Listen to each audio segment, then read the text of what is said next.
and I go about a second or two after you. Yeah, go. I know that. So I've hit it. Not doing anything.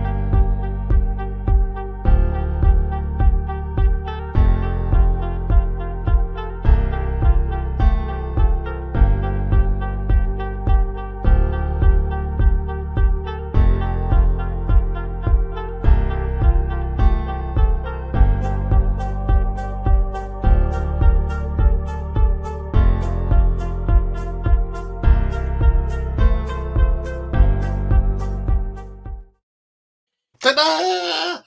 Ba-boom! Hi, folks. Here we are again. Yeah. Hello. If anyone wants to guess what the picture is behind us, feel free to. It's not a picture off Google. It's one I took. I took that picture. It's a concrete construction. Is it part of Donald Trump's wall? It could have something to do with his wall.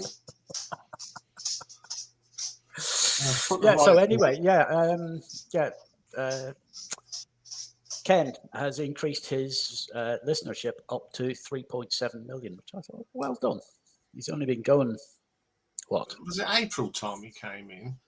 April, May, I think. Something like that. Well, here we are again. Mm-hmm. What sort of a week have I had? Rocky went for a pedicure. Evening. Bonsoir, Canada. Hello, Pulsar. Yeah, Rocky went for a pedicure this week, and he was a good boy. He has to go through a pet store. God, the old nose was going. We did buy something on the way out, though, so he was quite happy. Anyway, less about what Rocky's been up to. What have you guys been up to? Good evening, Richard. You have been watching lots of things. 2,940 views this week. A little bit down, but we're not disheartened. But 15 new subscribers, which is always good. Mm-hmm. What have you been watching this week? 67 people still like watching Status Quo. I don't blame them. Number two.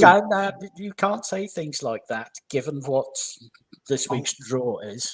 Yes, well, fair enough. Number two for Monday, a bit of Spooky Tooth. Yes. 92. Lots of people seem to have enjoyed that. Yes, but number one is what I did as that little extra on Sunday. It's my 10 favourite illustrated album covers at 94. Yeah, it harks back to the old covers. Yeah, that's what that is one of the thread. Well, it is a thread now, but it's what Rob Walker did. Good evening, Matt.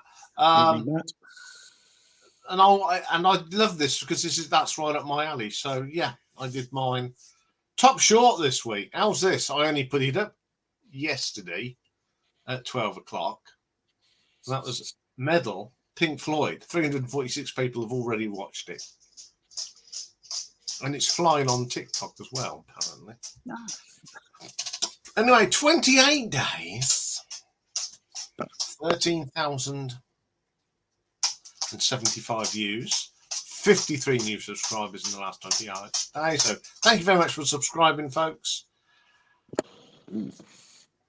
Coming at number 3 for the month is Bad Songs on Good Albums, which I did with Richard, 247.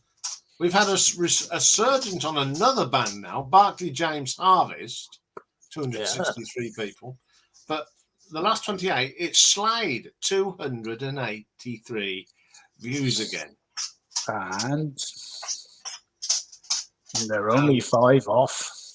Yes, we're going to find that in a minute. This is a very moment. So since we started, we have now had 236,486 views.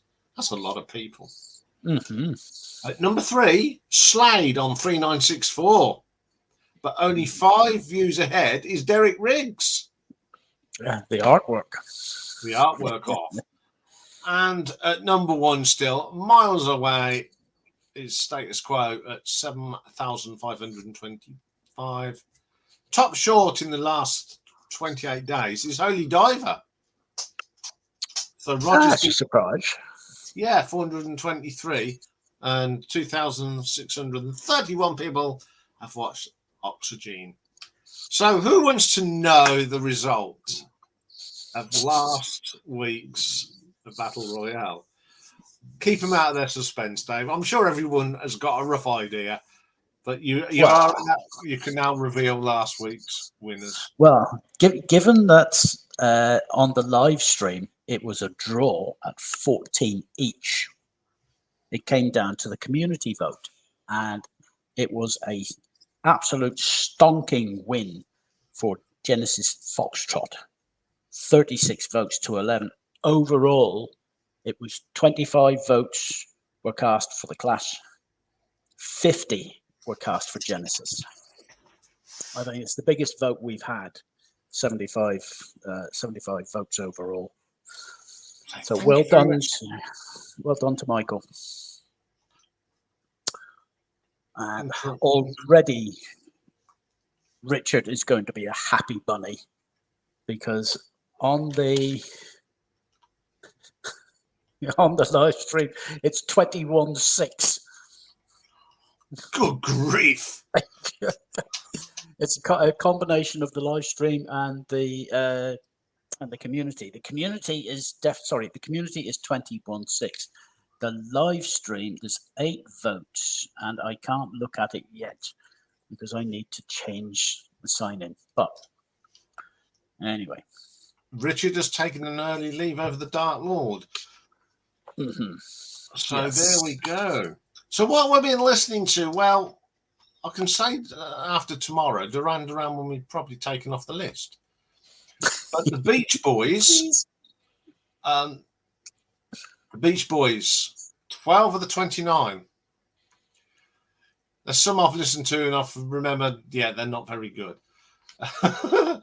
Echo in the Bunnymen, I've done 5 of the 13. John Cale, 5 of the 13. Eclipse, we're now 4 of 9. White Stripes, 5 of 6. Oasis, 3 of 7. I bunged one in. It was at the top of the list, but I bunged one in. I've put in Velvet Underground because if we're going to do John Cale, we've got to do Velvet Underground. I'll listen to one of them. And we took 2 out today.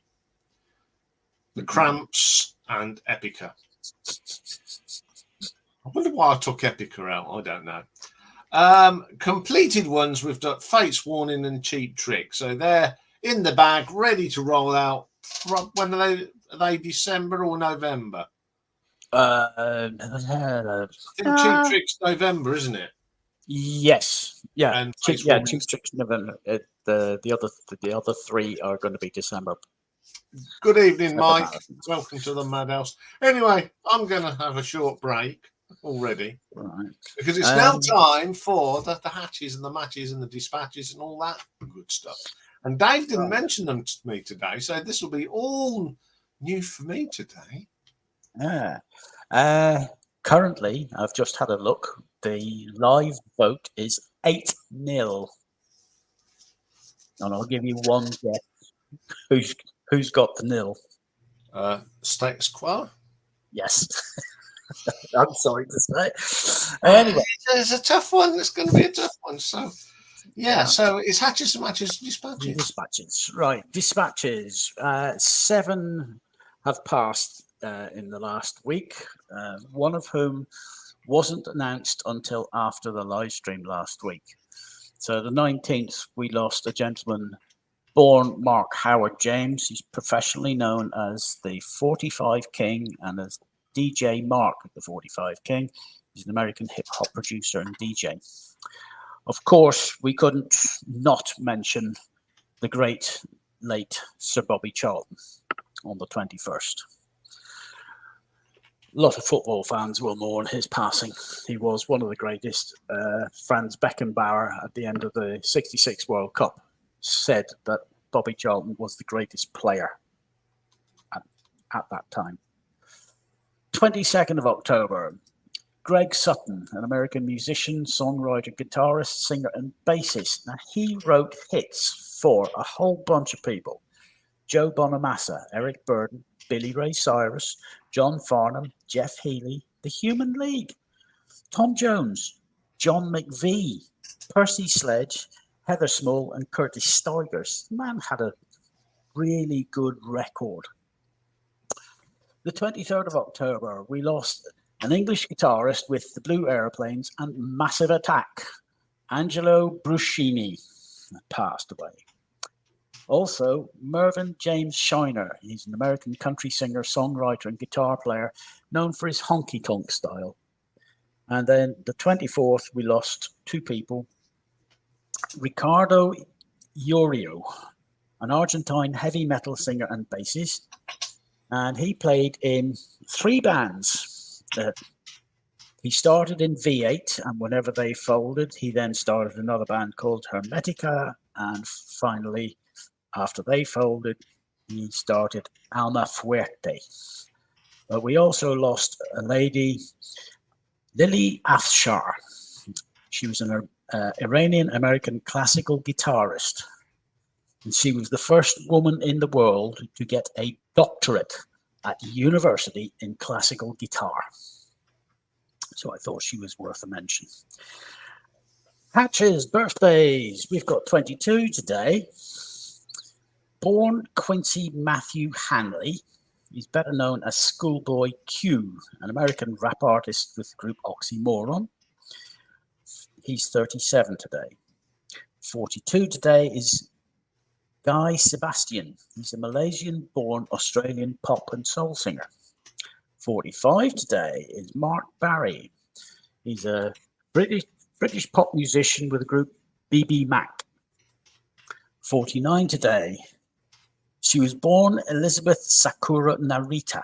She's better known as by a stage name of Lisa. She's a Japanese musician with the group M-Flow. Apparently very, very popular. 52 today is Vijay Iyer, an American jazz composer, pianist, and bandleader. Excuse me if I sound a bit weird. I've had a glass of beer and, ooh, it's coming back. 56 today, Keith Lionel Urban, Australian-American singer, guitarist, songwriter known for his work in country. We all know who Keith Urban is.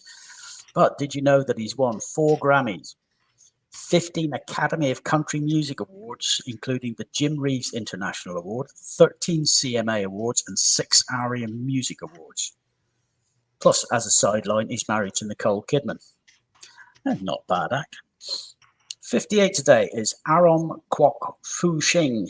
Now, in English terms, he's known as Aron Kwok. In Chinese, he's known as Kwok Fu Shing.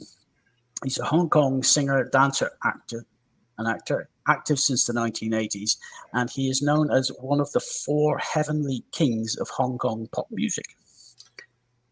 60 today. You wouldn't want to say his name after a few sherbets. Like you.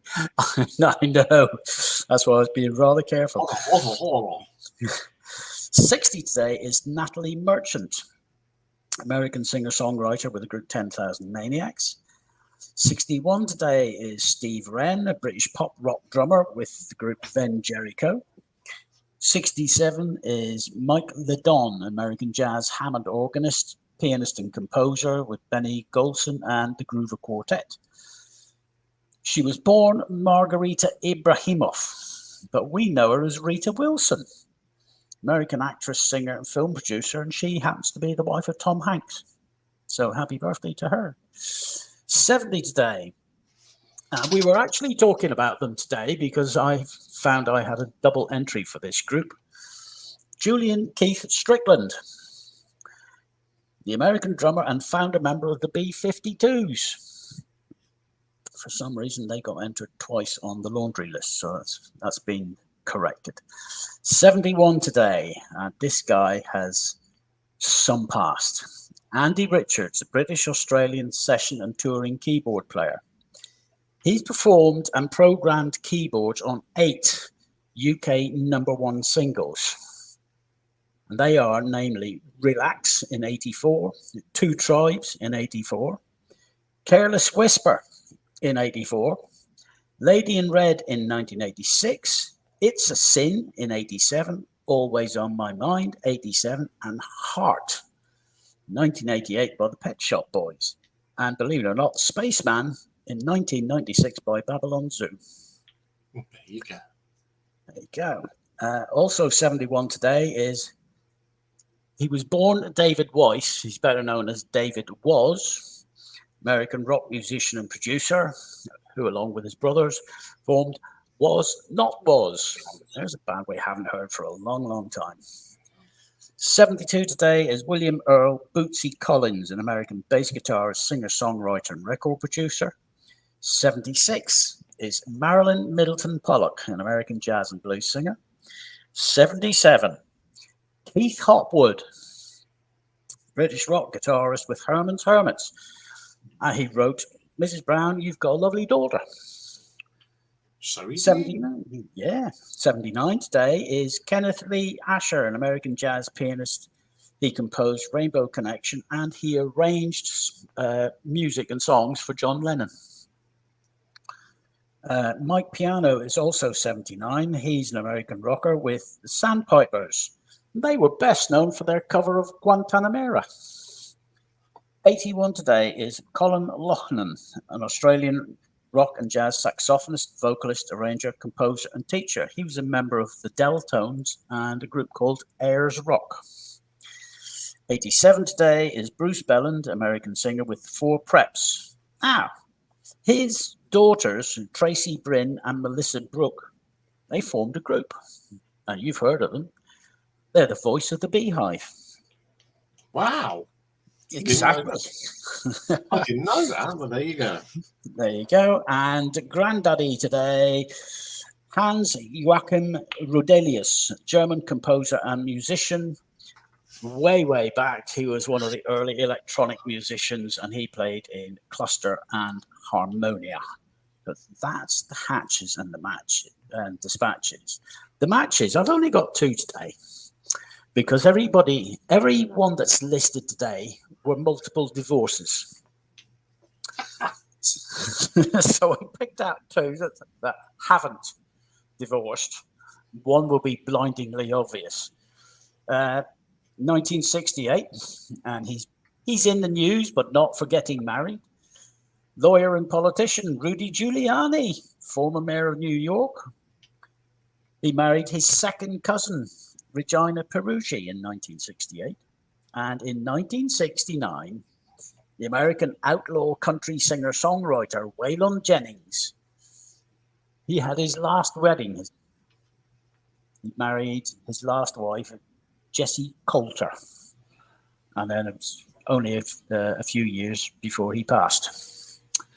So, that's hatches, matches, and dispatches. I can close that. Right, young sir. Yeah, Belland, not Bellend, Matt. Oops. Yeah. Oops a daisy. Never mind. Yes, not me. Right. Okay. If you are ready, young sir, I'm ready. add that to the stage and full screen, and off you go. Okay, next week. Let's see what we're doing next week. It's a good job I have this, even I forget sometimes.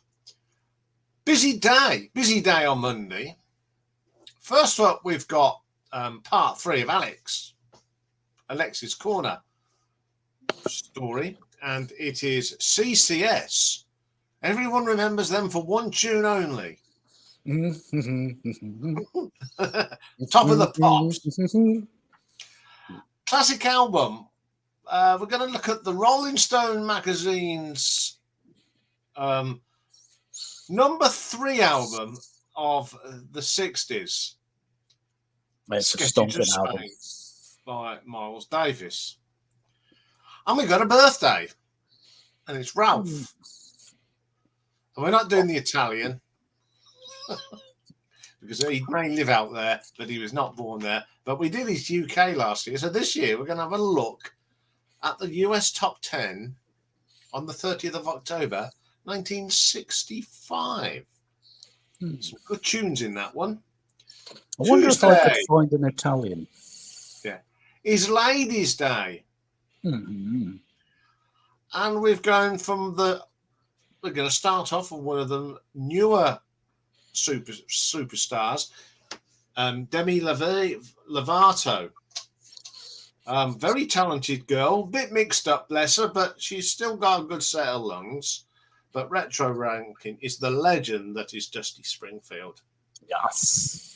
That's a really cool picture of her. I found loads, but that picture just sums her up with that dress, that hippie sort of dress. Well, that and the dark eyes. I mean, Yes. she was renowned for those eyes. Yes. A lot of people are like marathon this week. Solo albums of Morrissey. I am not waiting for his new album because the people say it's coming out on December the 4th. But I will believe when it happens. They were saying that months ago. It's coming out next month. It's coming out next month. Yeah, so I'm just going to do it, and then we'll just review his new album when it comes out. There we go. So looking forward to that one. That was a good one to do. Next Thursday, we've got another Battle Royale, and we've got... Now, this is Seb's second entry, I think. Downwind by Pierre Melon's Gong. Up against Meatloaf and Bat Out of Hell. That's going to be a tough act. It's a tough one. Pick a mix next week is we're going to have a walk down memory lane, and we're going way back to 1964 for the 2nd of November. Top 10 singles, birthdays, and anything that happened on that day. And then Friday,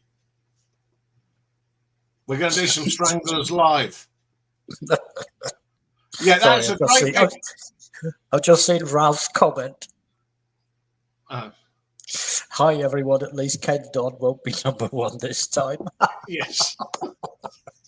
Brilliant. Sorry. Yes. Yeah, I like that picture of JJ. It looks like he's about to do some lewd act on the boys. So we're doing the Stranglers live.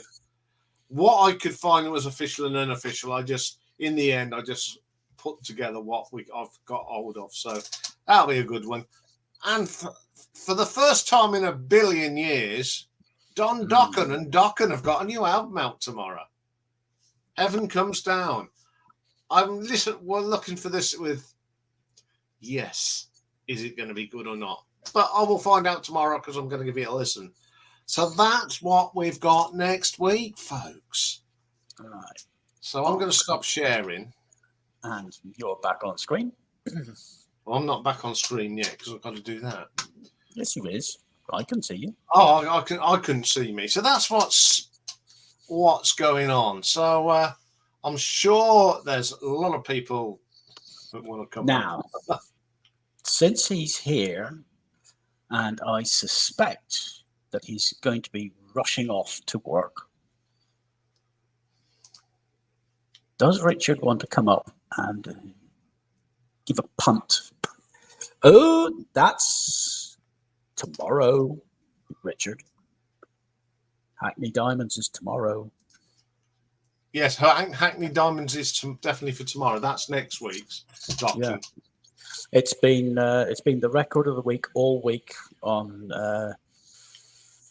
Radio 2.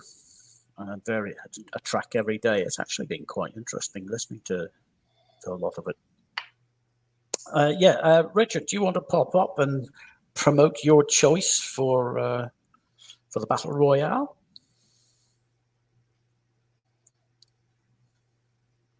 No. Too much information. Too much information. Yes, we'll get taken down. Oh no. I know, Richard, when you come up when we do Saturday, you can come and do a punt then. We've got no punt from the Dark Lord, but he just said vote for it because they're the best band in the world. Well, do you want me to... I can... Hang on. Open in a new tab, and I can go and look at... So Richard won't be coming up tonight, but anyone else is more than welcome to come up. Pause that. And, right, the Dark Lord, he left a little message underneath the video. Please vote for Status Quo, the best band in the land. Hold You Back is the best track ever. Rockers Rolling is Rick at his best. Also vote for Never Too Late when that comes up. Quo forever. There we go. So does anyone want to come up that's not naked? Please.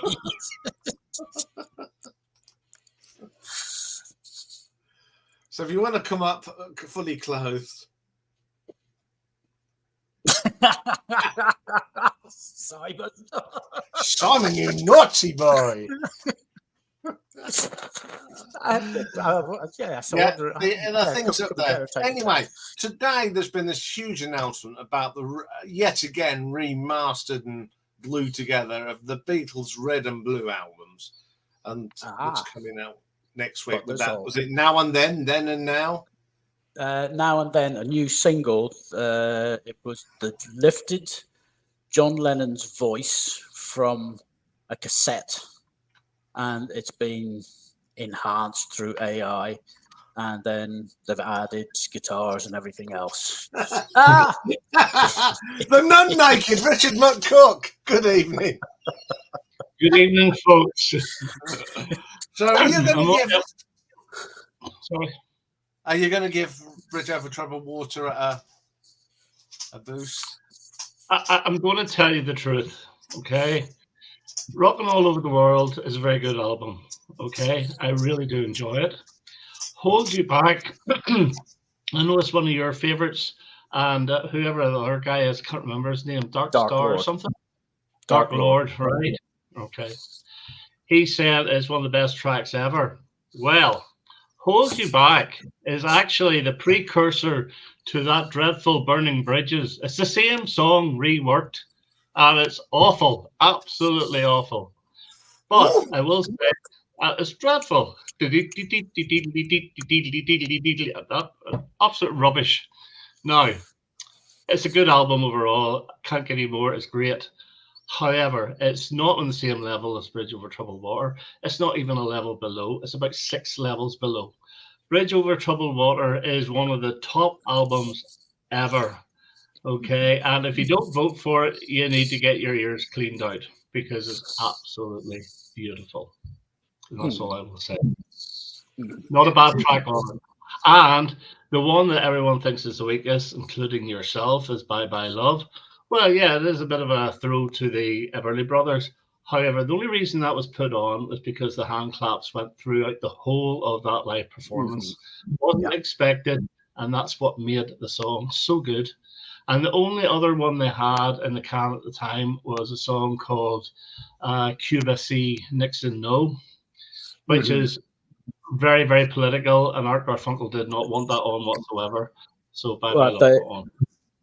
They sang that on a live show on TV, and they got panned big time by the public. Yeah. So they took it off. They said, no, we're not doing that again. We're not doing any more political stuff. Now, there is a live version on YouTube which you can hear, which it's not a bad song. It's not the same standard whatsoever for the rest of from the rest of the album. It would be the worst by a long mile.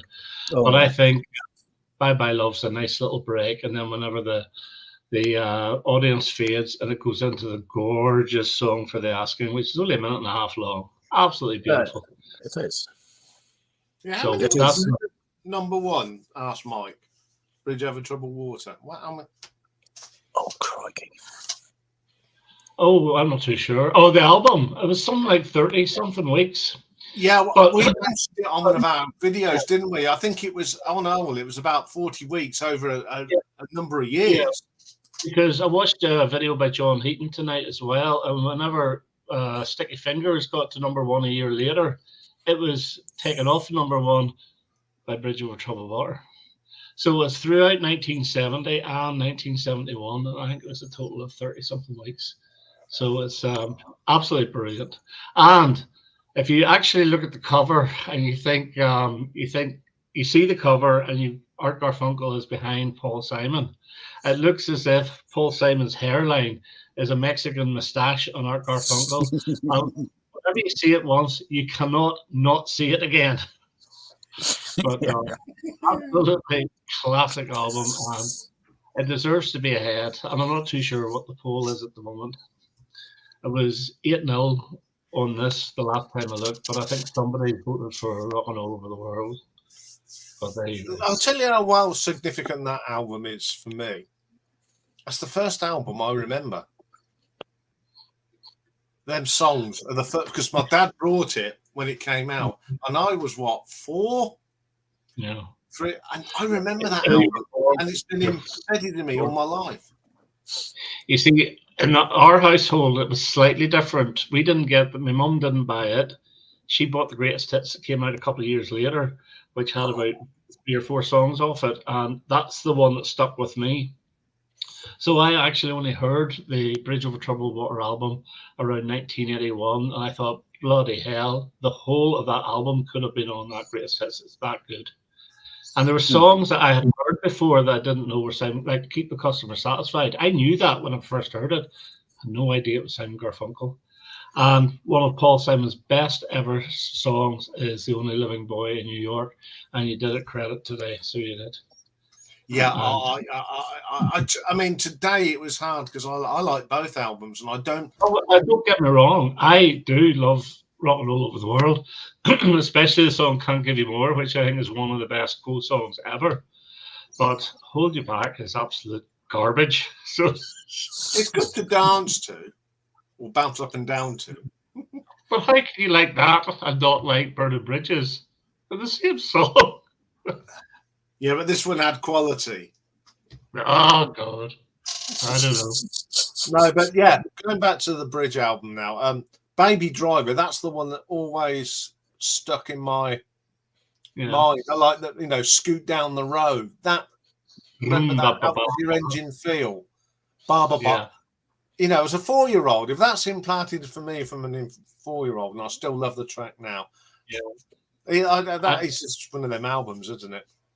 And even the little reggae tinge of Why Don't You Write Me, I think is really good as well. It's probably one of the weakest off it, but it's still an A song for me. Maybe not A+, but still an A song. There's nothing below the A grade in that album for me. I remember. And you also did, you gave Frank Lloyd, So Long Frank Lloyd Wright, a really good review, which I think is one of their most underrated tracks ever, and one of Art Garfunkel's most beautiful vocal performances. Well, I'm going to tell you something, folks. Well, it's So Long Frank Lloyd Wright is a double thing. It was a tribute to the passing of Frank Lloyd Wright, but it was also recorded because Art Garfunkel had studied as an architect. And he gave it up, and gave up architecture for music. So it was a passing of his career, as it were. And one more thing about The Only Living Boy in New York. That was a hit for, oh God, who was it? Come on, Rob. It was a hit for somebody. Was it Everyone But the Girl? Or I don't know. Yeah, it could have been. Aye. But that there is actually whenever Art Garfunkel was going down to Mexico to, I think it might have been Bad Timing, or one of the films he was doing, and you see here at the end, So Long, Artie. That's him sort of waving goodbye. That's actually him waving goodbye to Simon Garfunkel. And the first line is, Tom, get your plane right on time. Tom Graff was Art Garfunkel in the Tom and Jerry. So it's you better hurry on down. And then So Long, Artie at the end was more or less, I think, saying goodbye to the Simon Garfunkel partnership. But there you go. Yeah, a lot of people are saying this about that song, Richard. Yeah, I love it as well. We sang, when I was at school, in our music lesson, we're going to sing a song that a lot of you have probably not heard of.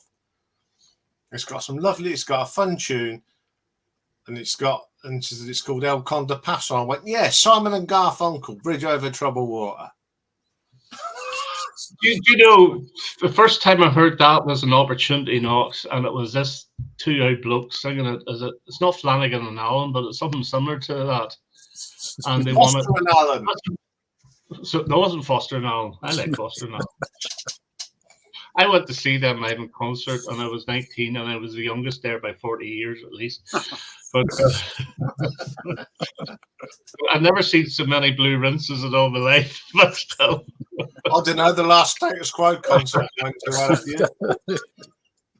But I can't remember. Somebody in Opportunity Knocks years and years and years ago sang it, and that's the first time I heard that song as well. Yeah, you were right. It was Everything But the Girl. Was it? I knew it was something like that. But there you go. Anyway, good evening, Rob.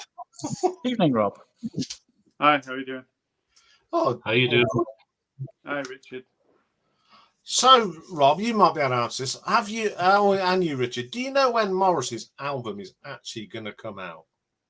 He's in dispute, isn't he? The record company, who he recorded it with, he's in dispute with them, isn't he? So I saw an interview where he was more or less saying he'd no idea.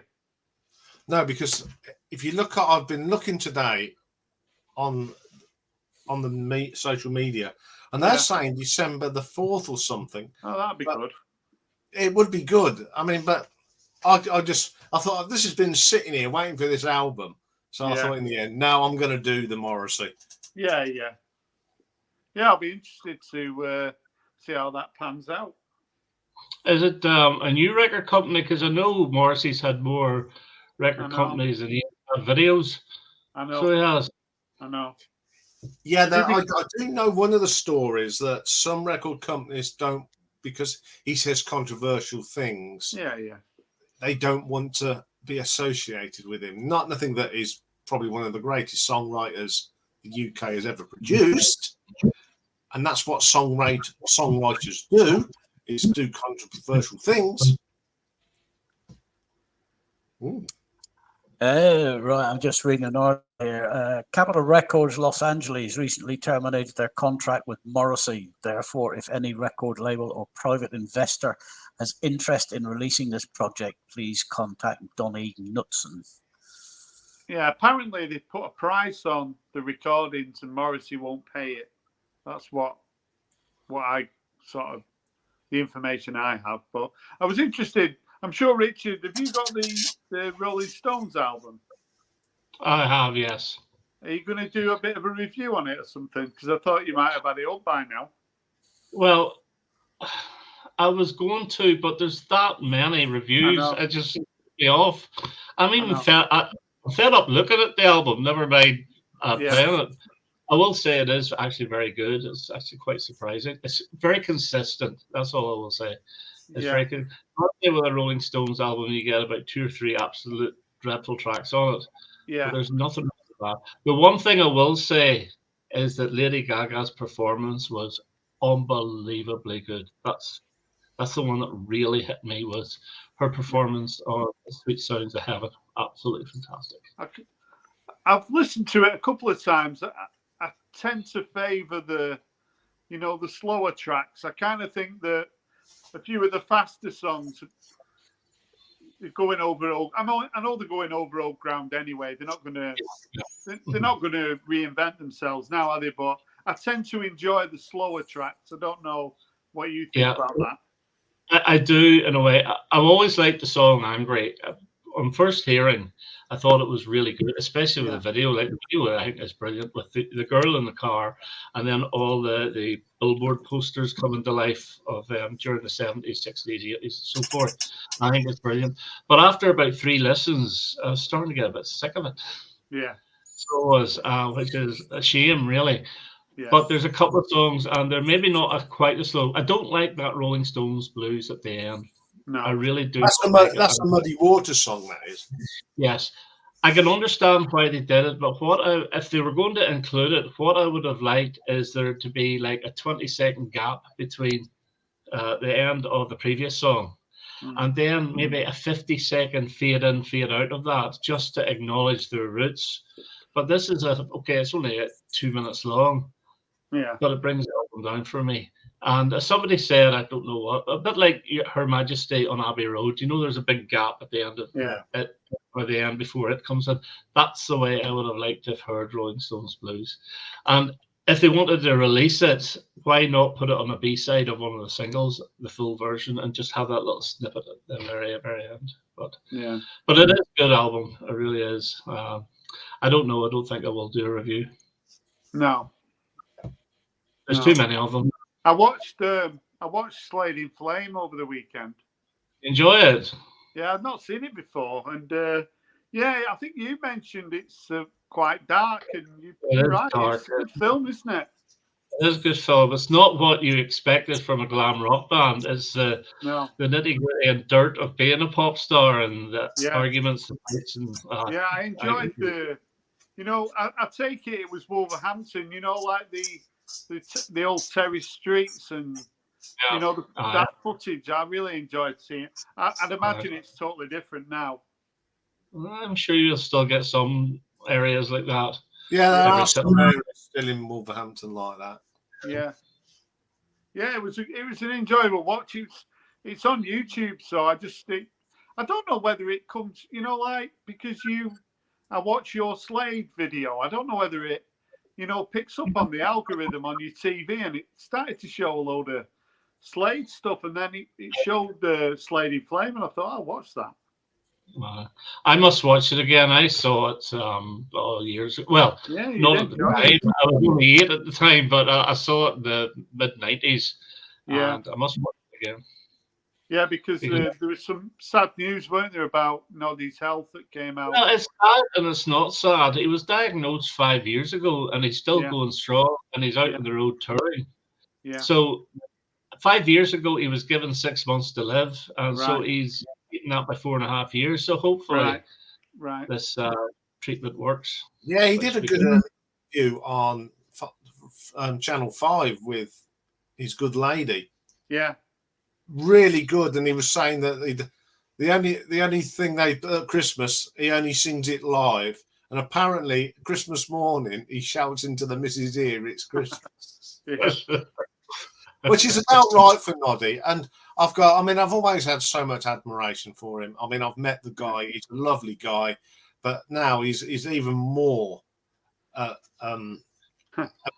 He's definitely one of my heroes. Yeah, he is. He is a national icon, though. He's a national treasure, Noddy Holder. Yeah. Whether you like Slade or not, Noddy Holder, and I would put him up. I Mike.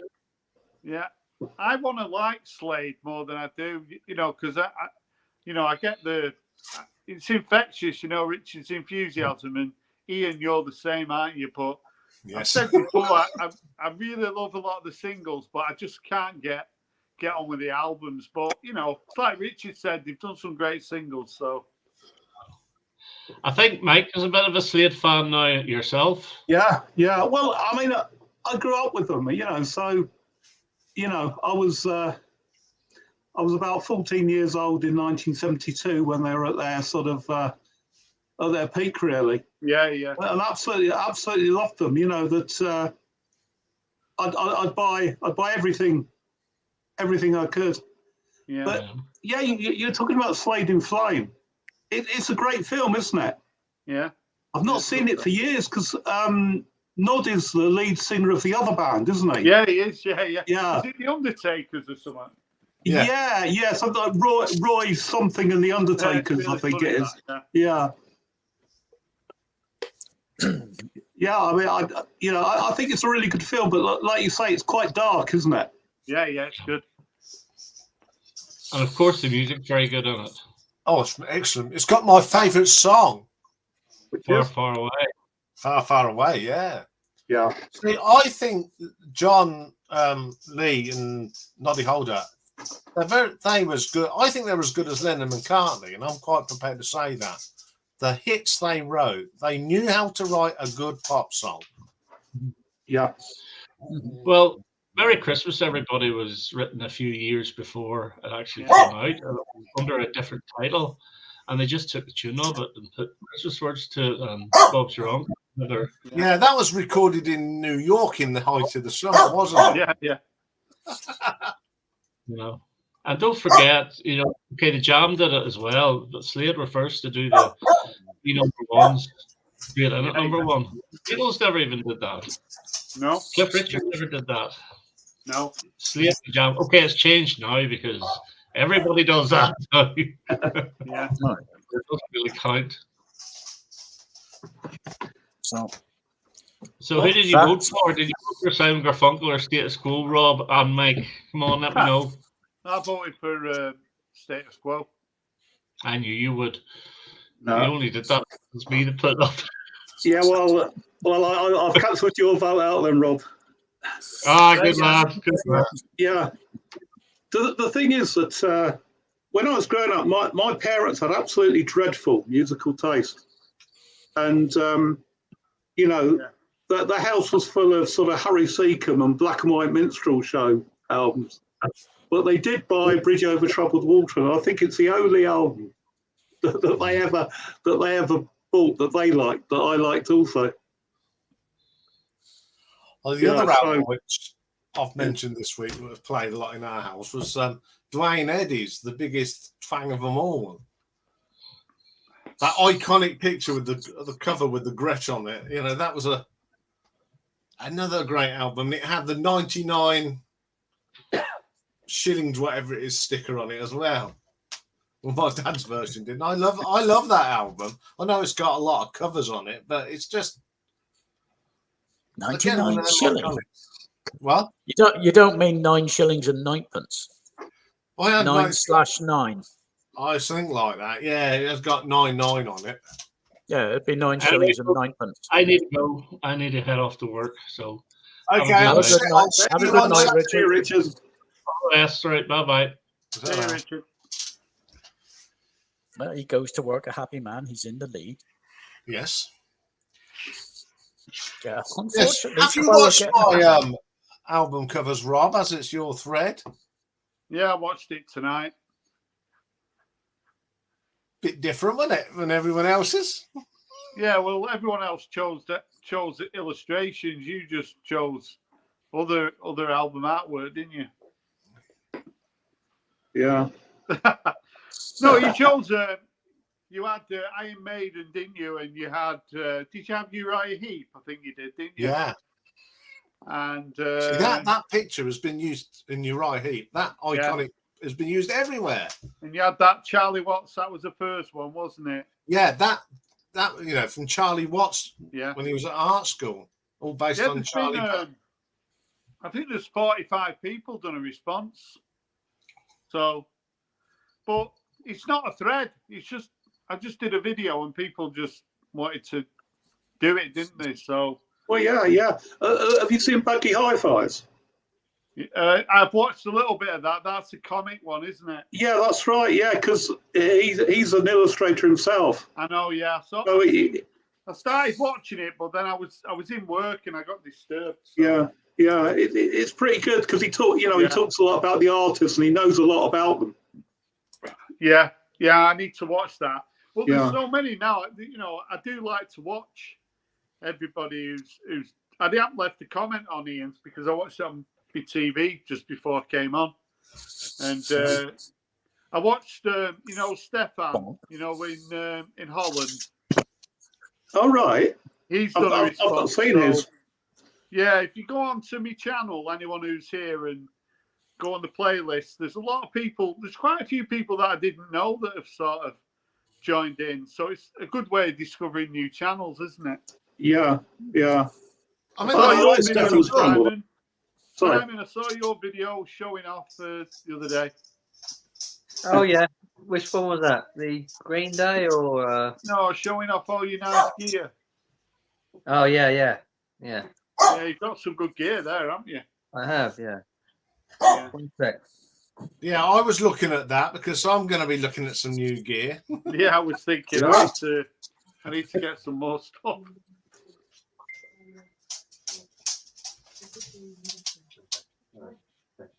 You're on form tonight, aren't you?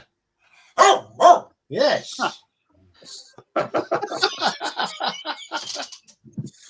Yeah. He What do you hasn't want got a now? sore paw. No, he hasn't got a sore paw anymore. What do you want now? Mike, will you be getting that new reimagined that red and blue album with Beatles? Will you be getting them? No. Well, I mean, what is the point? what is the point? No, you pass off some dodgy cassette recorder of John Lennon as a new Beatles track. I mean, it's pathetic. I think it really is. It's real. It's really cashing in, isn't it? Oh, don't let the Americans hear that, Mike. Oh, they've been having Oh. orgasms over it today. Oh, every US VC channel I've looked at today, it's all Beatles, Beatles, Beatles. Yeah. When they realise over here we don't really give a rat's ass. Sorry, No. we've moved on. It's done, isn't Well, it? It's finished. We've moved on. Yeah. I know, Simon, you sent me some really nice BCLT, didn't you, a couple of years ago? You sent me I the did. Red album, didn't you? I did, yeah. Yeah, that was really nice of you. That's all right. I've got another one as well I've managed to get for virtually nothing. Yeah. Yeah. I mean, they're two sort of really nice double albums, aren't they? I mean, they really are a kind of proper sort of greatest hits, I think. Well, They made them into triple albums, though, haven't they? And added like 10 tracks, I think, on each one now. So, yeah, they're good combinations. I mean, there's a couple of ways of looking at it. You know, it is the music industry, isn't it? And it's a way of making money out of people. If people want to buy new Beatles merchandise and new Beatles records, then that's up to them, really, isn't it? But it's not something I'd be getting involved in. Yeah. Well, At least, whatever they do. Yeah, at least the Rolling Stones brought out a brand new album with brand new material on. That's worth getting excited about, but not the Red album and Blue album.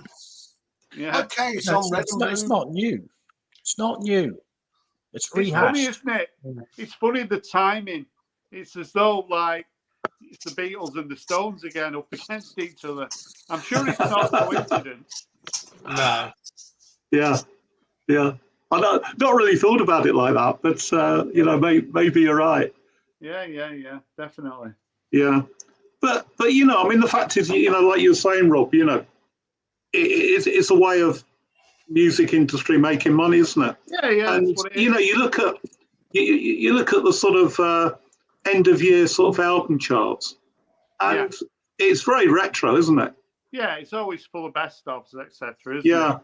You know, and if it gets people going in record shops, and if they've sold out of the Beatles, and they might buy something else, so it can only be a good thing, really. But like you say, in the UK, it seems to be people aren't as excited as maybe in America, or whether it's just people in the VC in America do tend to get very excited about the Beatles, don't they?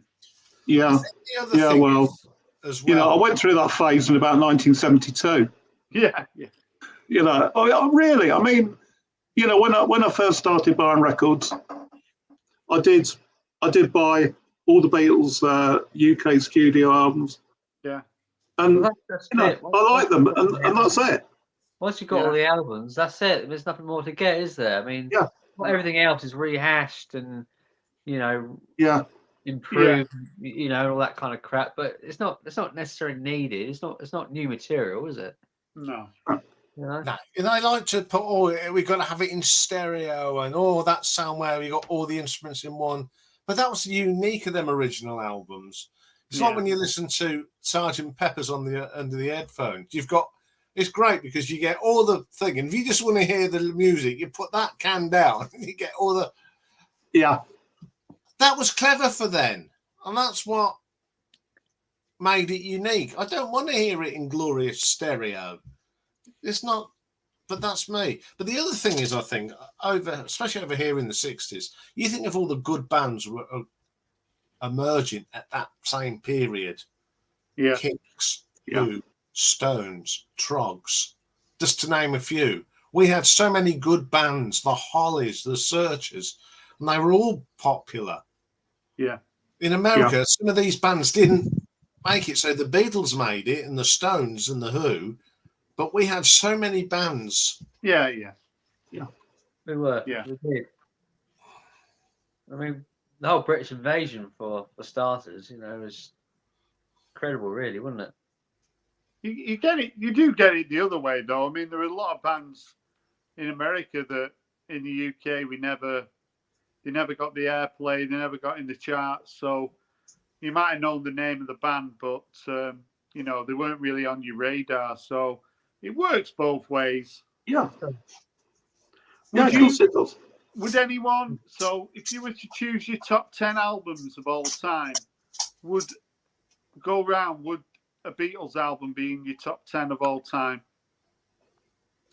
Probably not. I think I would choose one. Yeah. I thought you might, Simon. You're a bit of you are a fan of the Beatles, aren't you? Yeah, I am, and I like 60s music. So yeah, you do. Yeah. Yeah. So yeah, I would choose one. Which one you go for? Sergeant Pepper. Is that the one that you go to?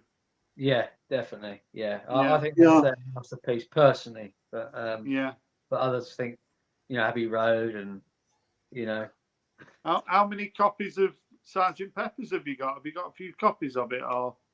I've got a couple of copies on CD, and I've got it on vinyl and cassette as well. Yeah, I think that's an album that nearly everybody does have a copy of, isn't it, Sergeant Pepper's? Yeah. Yeah, yeah. I mean, if I did put a Beatles album in the top 10, it would be Revolver. Yeah, it's Revolver. solid. Yeah, I'd have or Rubber Soul was another. Yeah, I like that. Yeah, yeah. I mean, those two albums, they really go nicely together, don't they? Yeah, I think Pepper is a bit more psychedelic than the others, isn't it? Yeah, yeah, yeah. I find it quite interesting that Abbey Road seems to be on top of a lot of people's sort of the best albums of all time, but that's not even got a mention, has it? No, or the White Album. Yeah. Yeah, I mean, the White Album, I think, has got quite a lot of filler, hasn't it? Yeah, I don't think as a single album, it'd be great. I don't think much of it, really. No, but I think without Rubber Soul and Revolver, we wouldn't have had Sgt. Pepper's. We wouldn't have had the White Album. Yeah, it was part of the journey, wasn't it? Yeah, they were the albums that changed them from a pop band to a rock band. Yeah, they were evolving, weren't they? They were maturing, weren't they? Yeah, yeah. I mean, I the White Album. Quite brave, really, at the time. Yeah. When it came out, to bring out an album like that at that time, it must have been quite challenging for their sort of audience. If you think what their audience was at that time, to bring that out, it must have been a bit head scratching for quite a lot of the fans. Yeah, yeah. Yeah, I mean, it doesn't really sound like an album that came out, 1968? No. Yeah. As you say, it's quite experimental, but I mean, I think the whole story about sort of Sgt. Pepper's is quite interesting. Some of the techniques they use. So, without any sort of computer wizardry, it was because I think it was what was the one with the fairground organ on it for the benefit of Mr. Kite. Yeah, I think they just chopped up a cassette tape, didn't they? Or chopped up a tape and then pasted it back together again randomly. Yeah. Played it backwards or whatever, Yeah, yeah. Yeah, it's like, I mean, I think one of the most iconic tracks off Pepper's is A Day in the Life. Yeah. Yeah. That took music to a different level. It really did. It was the start for me of this prog sound. Although it's not prog, it's what prog became. Yeah. Grandeur. No band had ever put orchestra in like that. No. Yeah, yeah. Album, wasn't it? I think Pepper. Absolutely, and it's like that. It's a sort of transition from psychedelia into prog, I think. Yeah. But the music industry went through it. They're trying out things with acid, weren't they? At that kind of period in the 60s, I think, and you can tell they were experimenting with the music. Well, it's a bit like Spooky Tooth when they brought the Mirror out. It was totally different from their psychedelia. The Mirror is just a proper all-out rock album. Yeah. and that changed music again. And that's Yeah. what I think. That's what I like about that period. They were changing the direction that music was going. The Beatles Yeah. couldn't keep coming out with "She Loved You." You can't No. flog. They were flogging a dead horse. I think that's No. how they saw it. Let's do something different, and they Yeah. did, and it worked for them. Some bands do it, and it doesn't work. The Stones, they tried psychedelia, and it just didn't work, did it? That's right. That's right. But I mean, a band that, of course, went the other way is that Quo were a pop-psych band, weren't they? Yes, they were. That became a rock band. Yeah, when they become heavy. Yeah, exactly. Yeah. But you could see that if you look at the second Quo album, Spare Parts, the sound was nothing like the Pictures of Messerschmitt's album. There were songs on there that were a bit more bluesy and a bit more groovy, and a little bit more heavier. But then when Mark Kelly's come out, they changed overnight. Mm. And Down the Dust Pipe, totally different sound. And if they'd have carried on as a psychedelic band, I don't think. Well, the later Beatles have a heavier sound, don't they? Yeah. Yeah. Mm. But you can see why Quo did it, because Soft Machine, they were doing it at the same time as Quo, but Soft Machine were a little bit better. And they just went on and become what they are. And then you got Robert Wyatt, who went on to have a very successful solo career as well. Yeah. Just reading the comments. The producers. So what's everyone been watching this week on the VC? Anything? What am I missing? I watched Stevie's record fair thing. Oh yeah. Yeah. Yes, it was like you saw the Fugazi promo album. He said if he came in with face paint on, would I get it half price? I watched all that. Oh, and he found. Oh, I've got to mention this. He found Slade alive, Right. and the person was promoting it as a rare single gatefold footer with It's got our price. Remember them $3.99 sticker, Oh, and yeah. he paid 25 quid for it. And Steve did that. Now, that was a load of old baloney, because that is a reissue.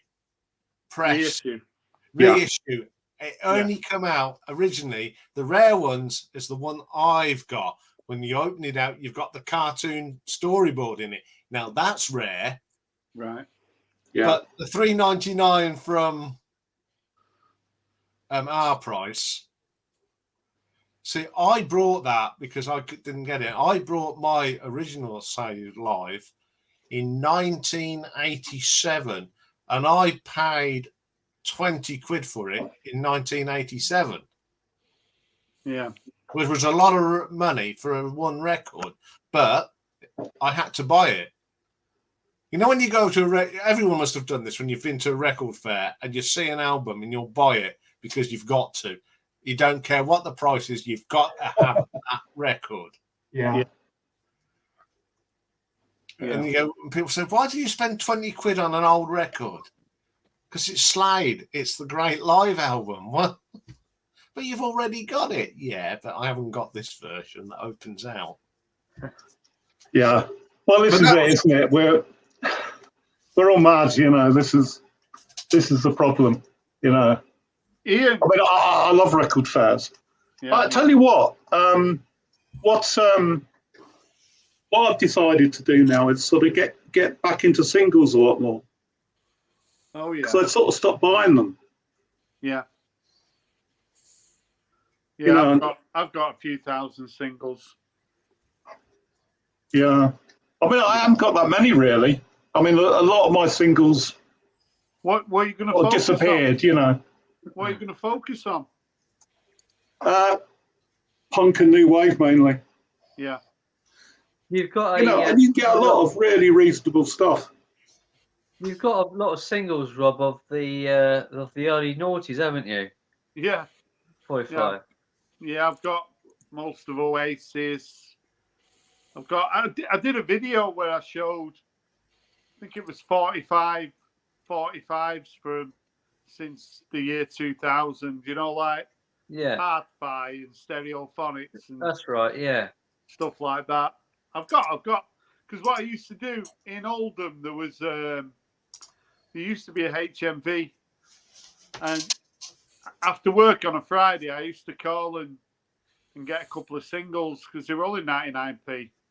So I always, like during that time when sort of, Feeder and bands like that, That's right. Stereophonics Yeah. and Yeah. Yeah. Keen and all them bands. So Okay, yeah. Kaiser Chiefs. Yeah.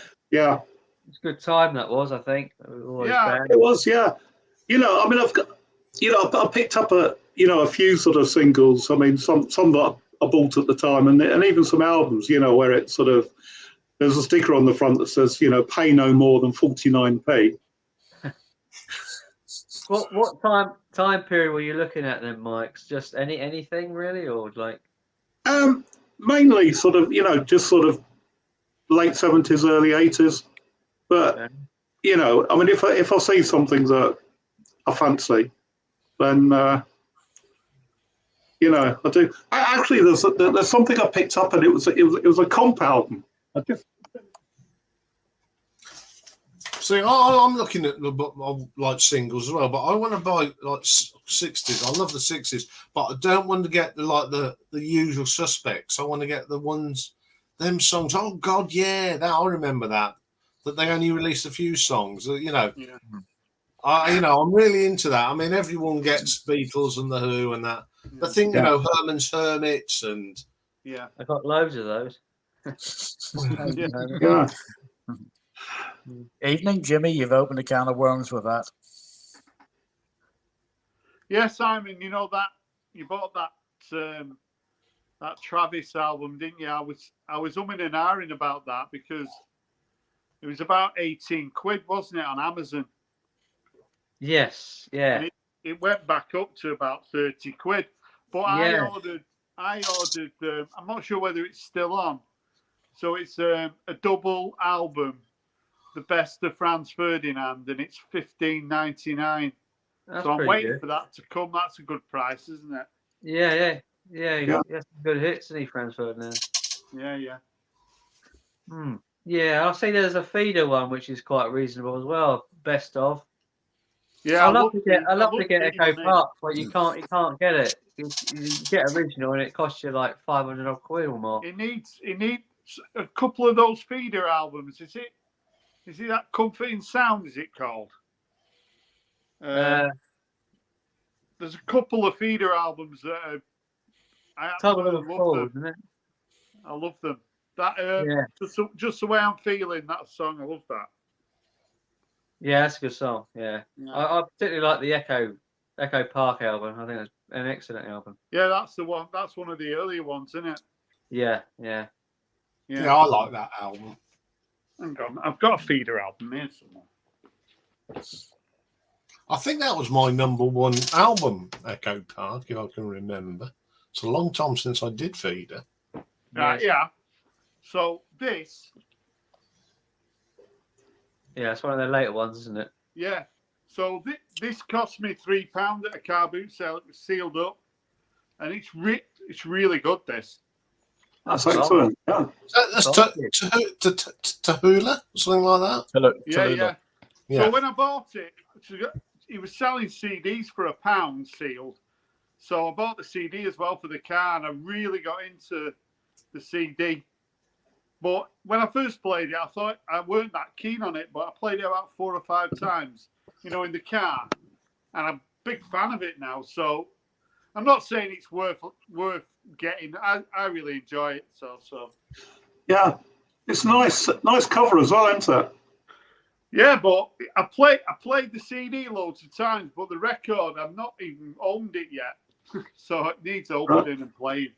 Yeah. But I played the CD and I played it like at work. I have like YouTube on when I'm working. I can have YouTube on the big screen if I turn it down a little bit while I'm testing. So I listen to like new music and stuff all the time. I can't seem to get over like once a band releases like a really great album, I can't seem to move on from that and listen to their other stuff. You know, Yeah, yeah, that I'm happens. always Doesn't it, kind of drawn sometimes? to the one. You know, I don't have Yeah, any yeah. time to listen to some later material. I know. Yeah. I know. Do you find that?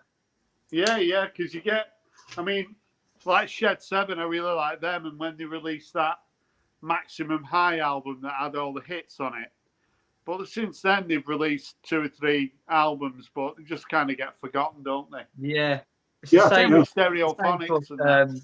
Keen for me. That Hopes and Fears, I think, is a brilliant album. Yeah, yeah, But anything after that, I'm just like, nah, you know, just I know. I not know. bothered about. I know. Yeah, I can say that a lot about Iron Maiden. You know, I've got all the Iron Maiden albums, but what do I listen to the most? Yeah. Somewhere in Time, Killers,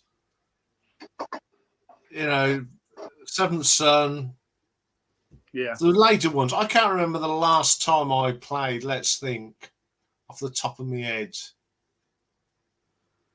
Book of Souls. I can't remember the last time I played the Book of Souls. But I can tell you when I played Peace of Mind last week. Yeah. Yeah. Well, we all do that, don't we? You know, you have your favourites from a band. And Yeah. Mike, how do you make sure that sort of neglected albums get played? Have you got a system, or is it just a bit random? No, I mean, I had a crazy idea about a year ago Yeah. that I was just going to run through all my albums one by one. Yeah, yeah. But you know, even when you're retired, it's a big job. Yeah, yeah, yeah. So yeah, I mean, there are albums there, but sometimes I just, you know, I just pick something up that I haven't, you know, that I've neglected for possibly years. Yeah, yeah. I've been playing iTunes whilst I've been doing bits around the front room and stuff. Yeah. Because you can sort of set it on genres, can't you? And I sort of clicked on indie rock, and it was just playing albums which I haven't heard in like such a long time and I've neglected. And I realised this is actually pretty good, actually. You know. Yeah. So I've not played this for ages, and I played this like the other night. And this is a really good album. I enjoy it. Don't know if anyone knows it. Yes. I've not got it as a physical form, but I have got it on my iPod, if that counts. Have you've ranked the XTC albums, I take? I have. I do like XTC. I can't remember what was my number one. I think with XTC, though, I mean, I've got my favourites, but then there's quite a few of them that they're all about the same for me. It's very hard. I've got 3 or 4 that I really like, and then the rest I like, but they're all about 7.5, 8 out of 10. But I think it's probably about 7.8. Like that. Yeah, the ones I play a lot are the ones they did as the Strato. Oh, Groups of Stratosphere. Yeah, I love Psychedelius. Yeah, yeah, yeah. I just love them albums. Rob, do you have any Fratellis in your collection? Only that. Is it Costello Stories, is it called? Costello, yeah. Something like that, isn't it? I've not got anything on vinyl, but that was quite a big CD, weren't it? Was that about 2008? That? Yeah, maybe a little bit earlier. Was I don't know. Could be 2008. Yeah, could be. Yeah, yeah. Well, have you got the album? I got the album on CD, but I've seen it on vinyl for about 22 quid, which is not bad, really. Yeah, that's not bad. That. Yeah. I think it was on Amazon. I know. I like picking up those kind of from that period if you can pick them up on vinyl. Yeah, because they're pretty nostalgic, aren't they? I suppose they are for you anyway. They are. Yeah, that song "Whistle for the Choir" I think is a fantastic track. I was thinking about getting the 45, but it comes as an 8-inch rather than a 7. Oh right. Oh. Yeah. But you know, the singles cost just as much as the album does. So I thought, do I really want to spend? Have you ever done a video like your top 10 albums of all time? Anyone ever done that? No, I'd find it too hard. Because I like so many different genres, I couldn't do it. Yeah, you could do it. I've got a series coming up, going to start off with the early noughties, my top 10 albums. Is this an exclusive? That's an exclusive, yeah. Yeah. So many exclusives on this live stream up here. That's a bigger exclusive than that Red and Blue album coming out. I know, that's a Simon's exclusive. Yeah. Yeah, I look forward to that video, but not the Beatles albums. Yeah. I'm going to do my top 10 albums of all time. Right. Well, you'll be pleased, another exclusive, and you'll be pleased to know over Christmas I have put together the challenge that Rob set me a little while ago. My top 100 bands. I've done it. Yeah. Oh, well done. It's ready to go. I'm going to do that. Yeah, I'm doing it in batches of 25, so you don't get all fall asleep. That makes sense. That. Yeah, so it's going to come over the Christmas period. That when I finish on before Christmas until the New Year, that's when that'll come out each day. So it'll build up. Yeah. So it's all been done, and I'll tell you what, it was hard because I've had to leave off so many bands that I love. And how I done it was what I play the most, what albums do I keep going to, and that's how it worked. But it's taken me months, but I've finally done it. I had a little jump around the room when So is it just bands, or is it like any musician? It's my bands, artists. Yeah. It's my top 100 favourite artists. Right, yeah. Of all time. I know Richie McCook did it, didn't he? He did that a few years ago. Yeah, that was a good one. I'm doing bands only. Yeah.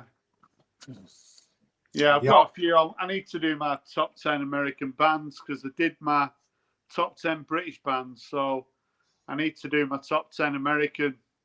But it's quite difficult. I find that quite difficult because a lot of them are like the same. So it's not easy to. Could you do that, Simon, the top 10 American bands, you think? I could probably find that easier than doing a UK one. Yeah. Yeah. What about you, Mike? Do you think you could tackle that? I reckon so. But, there are far fewer American bands in my collection than there are British bands. Yeah. But, thinking about, your top bands, there are some bands that sort of, over the years, they've consistently produced decent albums.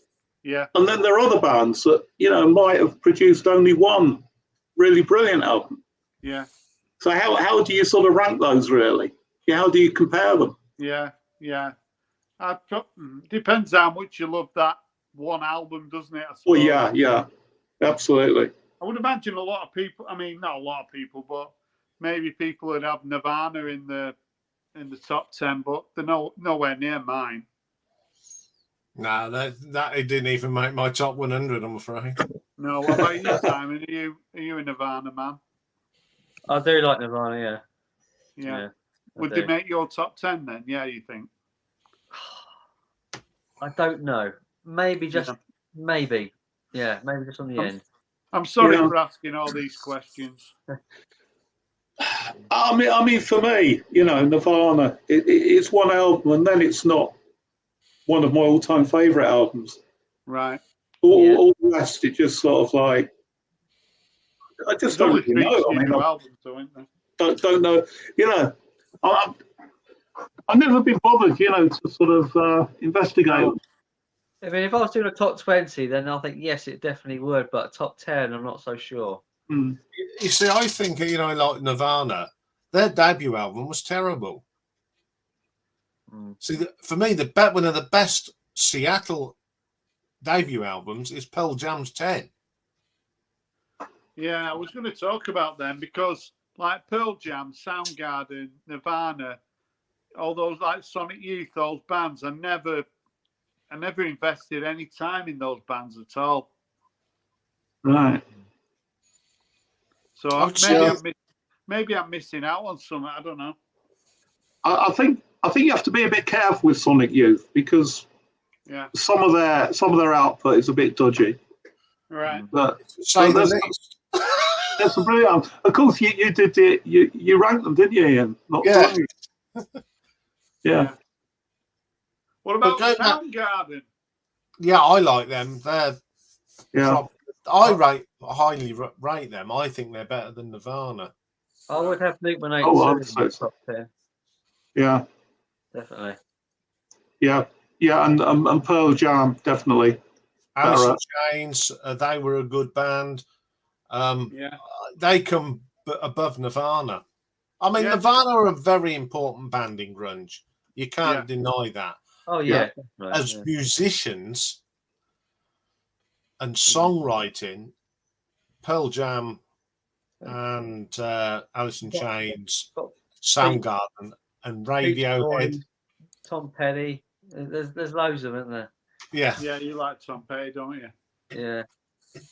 Yeah, I'll try not to hold it against you. You've got a few. Nothing wrong with albums, Tom haven't you? Petty. I'm with Simon there. There's nothing wrong with Tom Petty. Yeah. Yeah, big fan of Tom Petty. Yeah, I know Simon likes him. I like that album. Is it the Torpedoes one? I do like that one. Down the Torpedoes, yeah. Yeah, I like that one. Yeah, I like some of his, some of his singles. They're okay, aren't they?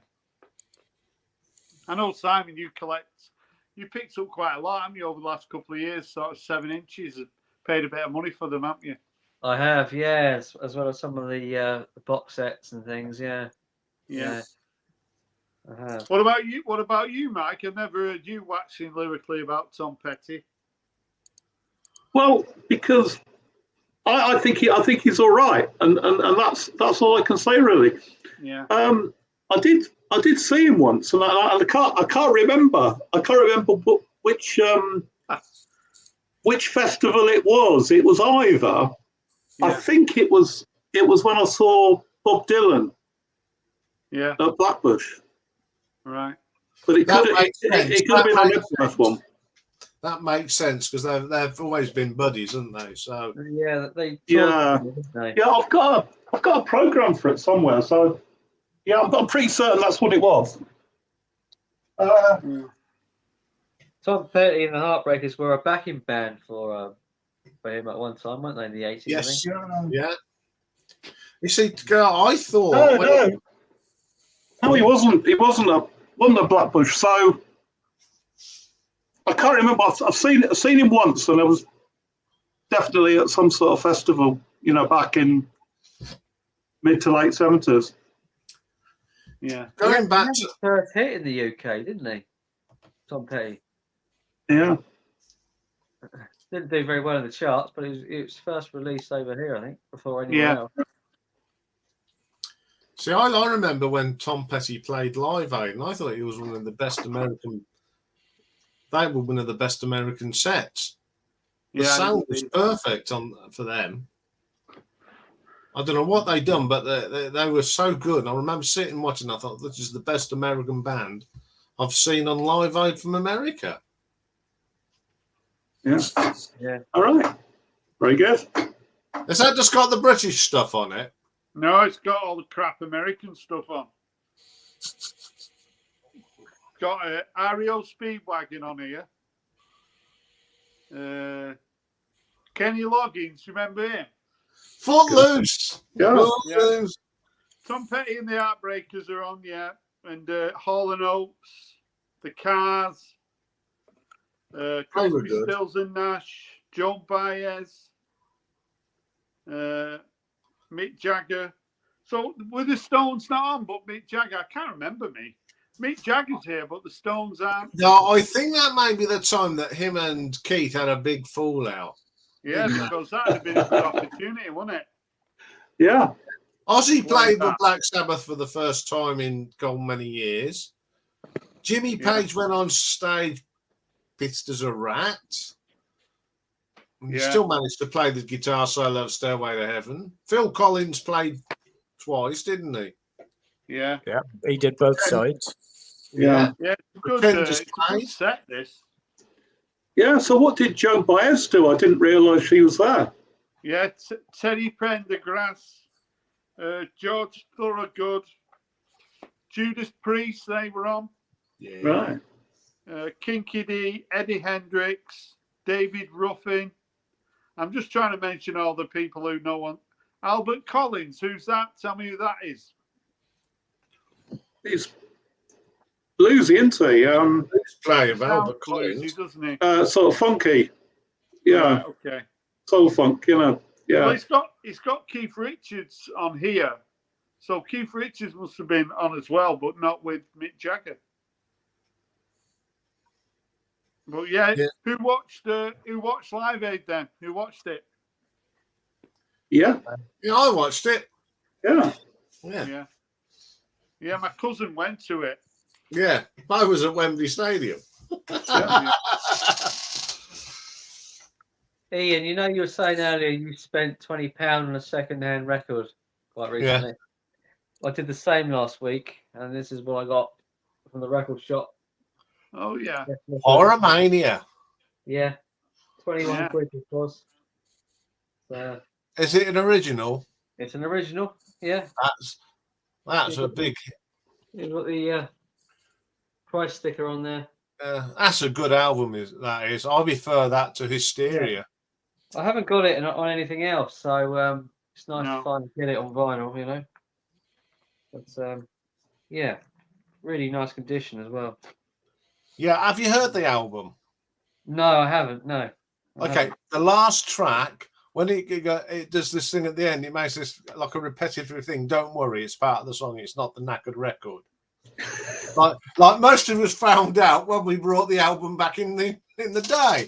There's something wrong with my record. No, it's not. It's actually on it. Yeah, I think the bloke said something about that at the end of the record. Yeah. So don't panic. It's not a duff record. That's how the record ends. Right. Okay. But it's got some great tracks on there. Rock of Ages is good. Yeah. I got Stage- Hysteria on vinyl. Not that one. So I want to get that one as well. And, I that's one of these albums. When it came out, I loved it, but now I don't. I think No. it's because there were so many singles off it. yeah, you get tiresome of some albums, can't you? But Yeah. it's all new and fresh to me, so it's all right. Yeah, Yeah. I mean, I've never liked "Pour Some Sugar on Me." I never liked that when it come out. Really. I like Oh. See, I like Rocket. I think that's very clever when they meant, the lyrics are all album songs. When did that album come out? That was it like about 84 or something? That's 1983, and there's something unique about that album. The last time that Rick Allen had two hands to play drums. Right. That was the last album, and I think about 6 months after that album come out, he had his accident. What? I'm sure I've heard that story, but what actually happened there? He was driving around Sheffield in his car, and he come off the road, and it ripped. Right. He got thrown out of the car, and the Right. seatbelt strap took his arm off. Oh. Yeah. Jesus.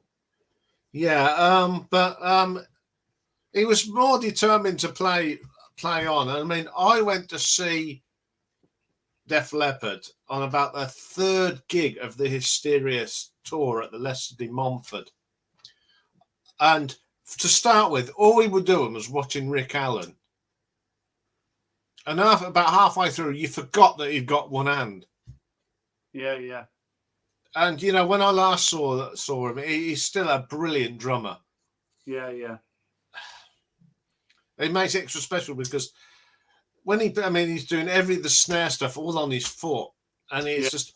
And where I was sitting, because we was in a box at Nottingham, you could actually see what his feet was doing. His feet, and he's got when he comes, you can see his muscles in his calves are incredible. Some blokes have like muscles on their arms, like he's on his legs. Yeah. Mm. Oh, good evening, Louis. Nice to see you. You haven't been in for a little while, but welcome back. Here's a test for you, Ian. What label is it on? Oh, is it on Vertigo? It is. You're right. Well done. Yeah. Can you do that, Ian? If someone mentions a band, you know the label they were on. Depends which band. Yeah. If it's somewhere like the rock bands that I know. Yeah. I mean, I know that was their last one on Vertigo, I think. Yeah. Oh, good evening, Art. Welcome to the stream. Yeah. Yeah, I mean, It's funny, Vertigo. isn't it, how you sort of associate bands with like record labels. You know, like Virgin Records have got. If you look at the artists who were on Virgin at the beginning of the 80s, they had a really, whoever was the A&R man, sort of collating those groups together. They had some really good artists, didn't they, in the early 80s, Virgin. Yeah, Phil Collins was on Virgin. Mike Oldfield was still on Virgin. Yeah, well Mike Oldfield was the first release, wasn't it? Yeah. Yeah, he was. Yeah, but I think it's more difficult nowadays. There's so many record labels now. Yeah. But back in the day, particularly back in the 70s, there was sort of maybe half a dozen big labels. Yeah. If it was a rock band, chances are they're on Harvest or Vertigo. Yeah. Vertigo, yeah. And then you've got Polydor. Well, that was Slade, wasn't it? It seemed like it was a big thing, back then. But for someone like me who sort of started off with cassettes and CDs, it doesn't mean that much, It's like, right, okay, whatever. But for you vinyl collectors, it's it's like Genesis. They were on Chartism, weren't they? The Tony Stratton Smith. Charisma. That's it. Yeah, Charisma, yeah. No, but there's like, if I mention A&M Records, people could probably, like Joe Jackson was on A&M and Supertramp were on A&M. Yeah. Squeeze were on A&M. I mean, the big one was Rack.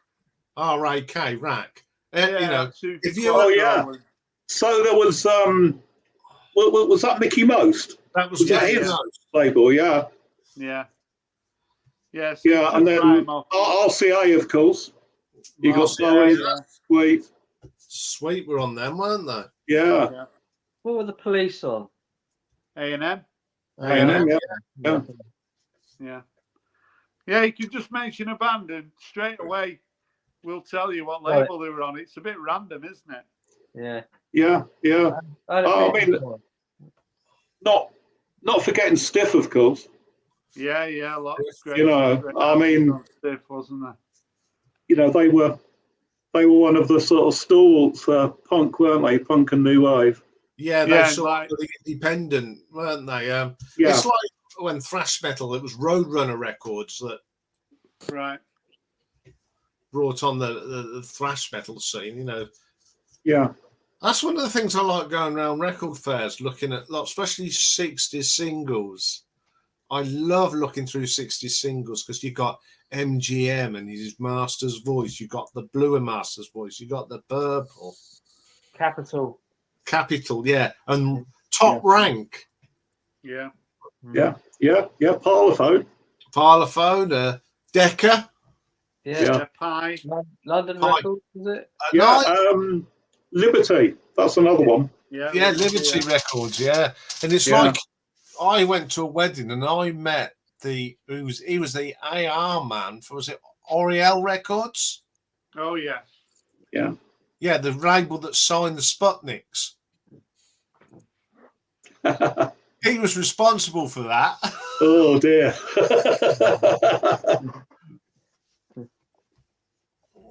It's just great, all these, these labels. And I think that's where sort of like Simon's generation missed out, because we're just anoraks when it comes to labels, aren't we? We know. Yeah. It's only something I sort of discovered for myself when I got into vinyl. It was never a thing when I collecting CDs because it wasn't a thing. But you'll probably find now, Simon, every time you buy a record, the first thing you'll do is look check at the label. Check the label. It's like bands. So I like Radiohead, but I can't. Off the top of my head, I don't know what label they're on. Does anyone know what label the Radiohead are on? No. No. Like Coldplay, I don't know what label they're on either. And they're massive bands. My Sony. You know what I mean? Whereas the trouble is they're all big corporates, then, straight away, you'd go, wouldn't you? Yeah. Yeah. I can have a look on Radiohead. Yeah. You see, the other one is Jet. I mean, they signed ELO, didn't they, Jet? Yeah, Jet, yeah. I thought Jet, so I always thought Jet was kind of an ELO record company. Is that not true? No. No, because Gary Moore's, some of his albums were released on Jet. Right. Some of his early albums are on Jet. Yeah. Radiohead are on Parlophone. Right. All right. Oh, there's a... The bottom there you probably can't see because of the glare. Oh, yeah. Yeah, yeah. Yeah. So if you bought a reggae album then in the 1980s, what label would that be on? Island. Yep. Right. What label are Blur on? They were on food, weren't they? But Blur are on. I can tell you what label Fish was on. After he left EMI, he was on Frog Records. Parlophone again. Rob. Parlophone again, yeah. Well, they're on several. Yeah. Yeah. I know over the years there's been people have done videos. There was a thread a couple of years ago, about A&M Records, and a few people sort of showed their sort of A&M Records. You get these crazies, don't you, now and again in the VC? Yeah, the other one we forgot about is Bronze. Yeah. Oh, yes. Uriah Heep were on Bronze, weren't they? Uriah Heep, Motorhead, Girls' School. Manfred Mann, yeah.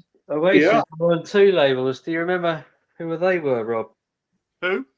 Oasis.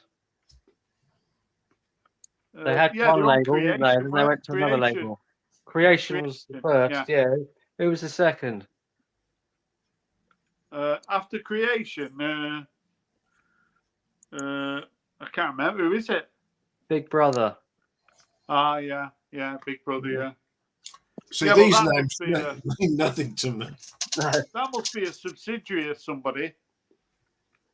Yeah. They must have just brought the rights from them, I guess. Yeah. Yeah. It's like they've issued the older albums. Yeah. You see, the other big one in the 60s was it Dream that the Moody Blues were on? Yeah, I never know how to pronounce it. Is it Derham or D-Ram? Yeah, I never know how to pronounce that. Didn't David Bowie start off on them? Wasn't? Yeah. Wasn't Laughing Gnome on that? Yes, I was just going to say Laughing Gnomes on D-Ram, yeah. Yeah.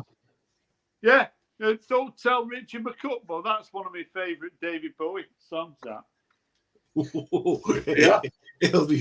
I'll remind him that on Saturday, shall I? Yeah. On me top 10 albums of all time, you know what it's like if you're doing that list. There's a David Bowie album in particular that is close to getting on the top 10, but I'm not sure whether it's going to make it or not. It's quite difficult, isn't it, to do your top 10? Yeah. Coldplay are on Parlophone as well. Who? Coldplay are on Parlophone as well. Wow, they're all on Parlophone, aren't they? Yeah. Didn't Philips have a record label as well? Yeah, Philips. Yeah, they did. What was the other one? I've got Kraftwerk record that's on Philips. I can't think of the name. Were they Euphonia or something? It was a blue label with the silver. There was a silver bit at the top of the circle. Yeah, I think Terry Wogan, The Floral Dance, was on Philips. Not that I've got it. And then, of course, London Records. Yeah, London, Yeah, you get all the American artists on there, don't you? Yeah, Dwayne Eddy was on. Yeah. On I used to have a girlfriend who worked for London Records. She was telling me all about Roland Giff was. She was looking after, the guy at the Final Cannibals. Yeah. So she was looking after, I think, Bananarama as well. They were on London. So, yeah. She told me a few tales. I love digging out old records from like the 50s and just holding them because they're such quality, aren't they? Those old records. Oh yeah. You Yeah, know, in yeah, comparison to what they were later on. Yeah, they're so sturdy and rigid and thick and Yeah, nice. yeah. But they could be brittle. I mean, 78 was well, yeah. Well, Yeah. 78s are made of shellac, aren't they? yeah. Yeah. You only have to put them down and they'd crack. That'd be granddad. So you don't Yeah. have to put them on a table. They'd crack. Yeah. Yeah. But I've got some 78s of Glenn Miller. Oh yeah. Yeah. Oh, wow. Yeah, they are.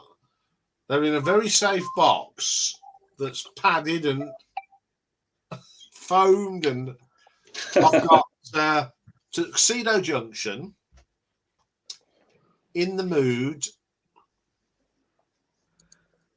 String of Pearls, and that was it. Moonlight Serenade or Sonata. Mm-hmm. Yeah. Eddie Cochrane's worth a fortune on 78s. Really? Yeah, big time. A lot of money. Yeah.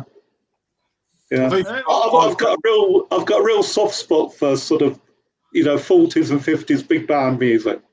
Oh yeah. My dad did. Yeah. Yeah, we love that area. Yeah. Simon, are you up for one of these Ghosty Awards? Are you on the shortlist? I don't think so. I don't think so. You're on the shortlist, Ian, aren't you?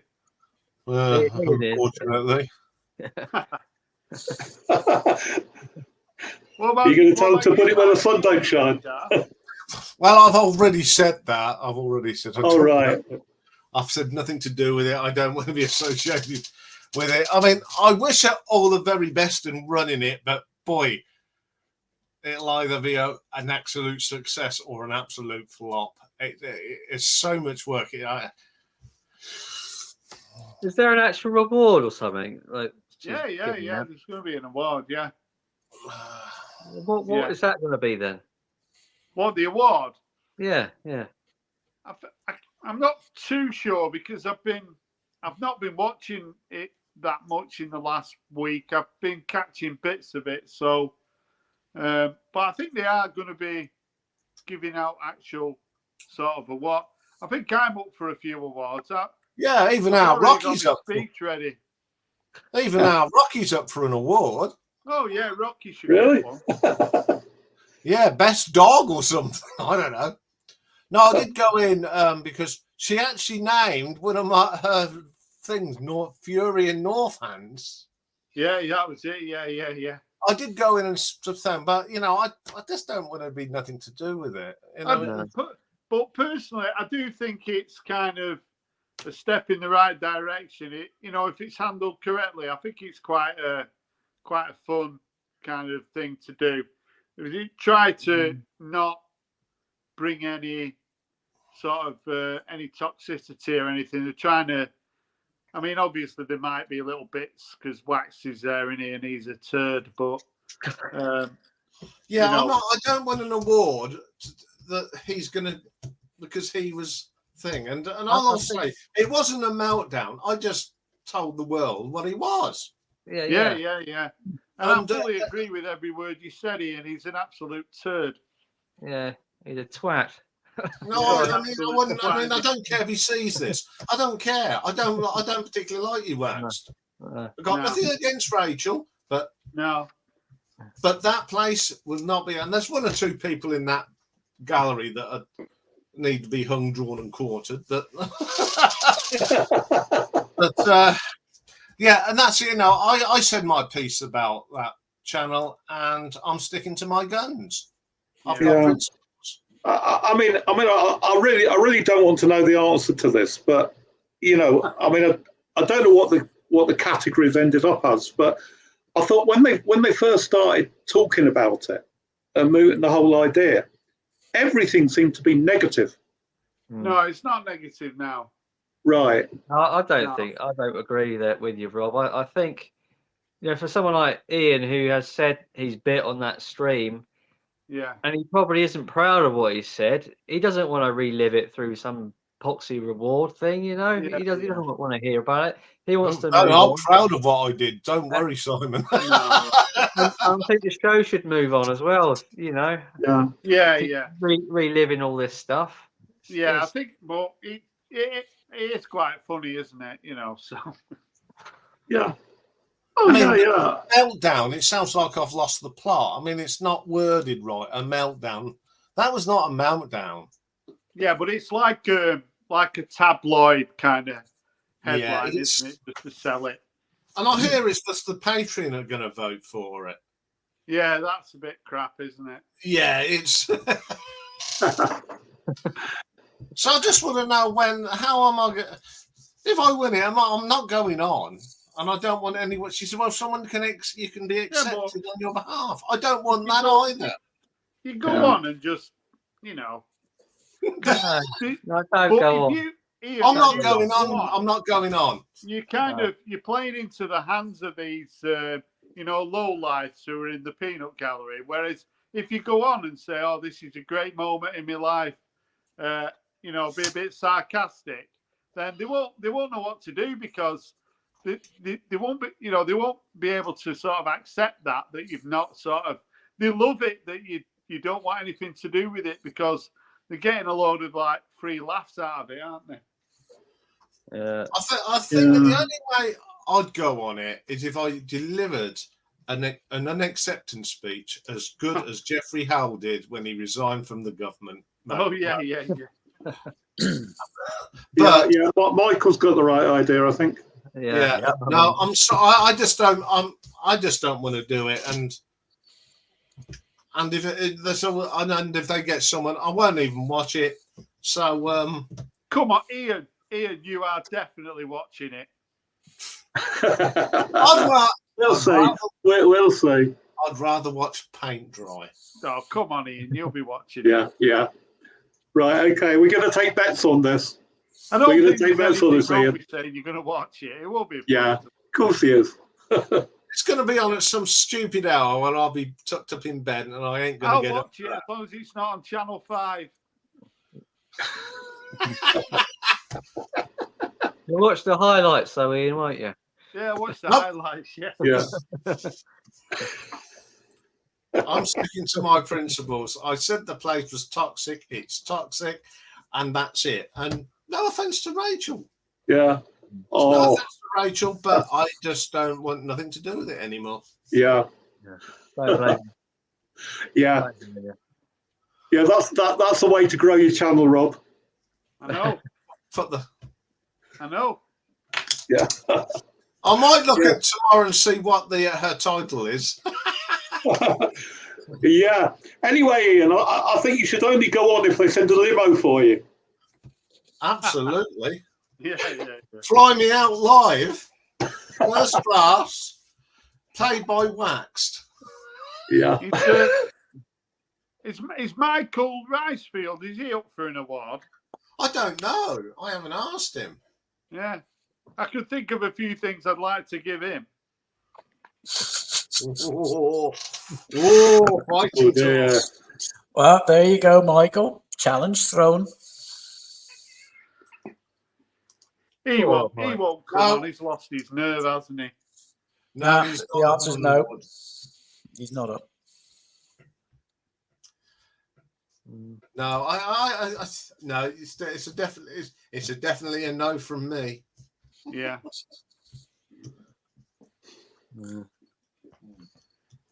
But it's a bit dodgy when it's the Patreons voting. I mean, who are the Patreons? I'm not sure how many there are. I don't know. I don't know how you find out how many Patreons there are. There he is. Good morning. Yes. Is the president and welcome the president of the Rob Walker fan club. Good morning, Michael, because it is very early morning. And Hi, where are Michael. you today? Are you in the closet? No, he's been let out the closet this week. He's Anyway, in the silent room. congratulations on your win last week. Thank you. The stomping biggest win. win in any of our these sort of things ever. See, even 75 Rocky's votes cast. congratulating you. So Rob, upper Yeah. right man, you have something you want to say to me? You summoned me like a seance. I know, yeah, you bit, didn't you, straight away? I bit No, I it just straight away. wondered how you were, because you've been totally invisible for a week. Well, I was working really hard on a video. Did you see it? Which? No, I didn't. Obviously not. Which video was that? Obviously not. Well, I went to a bunch of stores, and I went to a big super audio store, and I shot a lot of music instrument stores and told a nice story and made a great video. I haven't watched it yet. I know it's up there, but I haven't watched it. You should see it. Yeah, I promise. I saw it, Michael. I thought you were being a bit of a rebel in that audio store with your, photograph in the no photograph sign. Well, there's a problem right now in Japan because there are some foreigners. There's this guy named Johnny Somali, and this is a true story.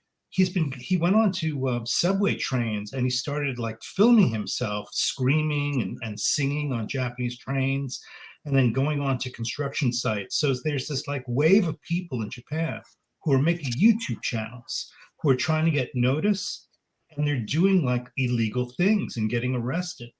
So is that the guy that got caught fare jumping on the trains? Yes. Yeah, I heard about that. Yeah, he got arrested. So, there seems to be a backlash now. So, I kind of have to be careful. I have to ask permission in stores if I can film. Yes, Rob. No, I was just wondering, a video idea there. 10 channels who you think should get arrested. That would be a good one. Can you get arrested for boredom? Yeah, I can think of 3 channels off the top of my head, but I don't want to mention anyone who's here. Oh, yes, you do. Yes, you do. Start the countdown right now, Rob. Yeah, where's Stevie tonight? Is he meeting a girl from a foreign country again?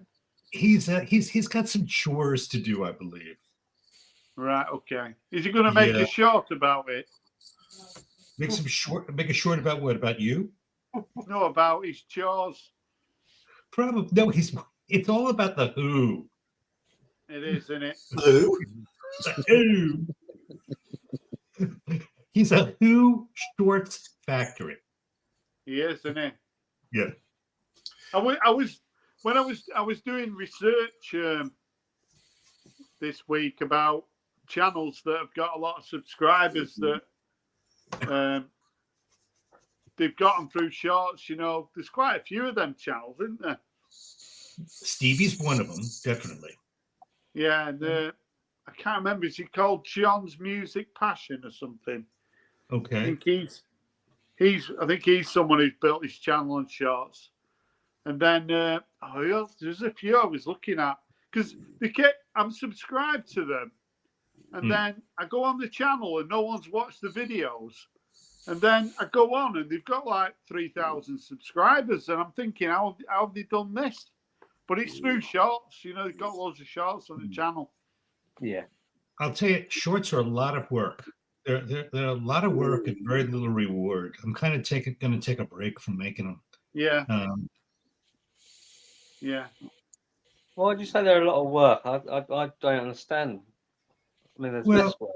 Well, because you got the challenge is to make something interesting in like 59 seconds. If it's a second over 60, then YouTube it's not a short. It falls out of the short category.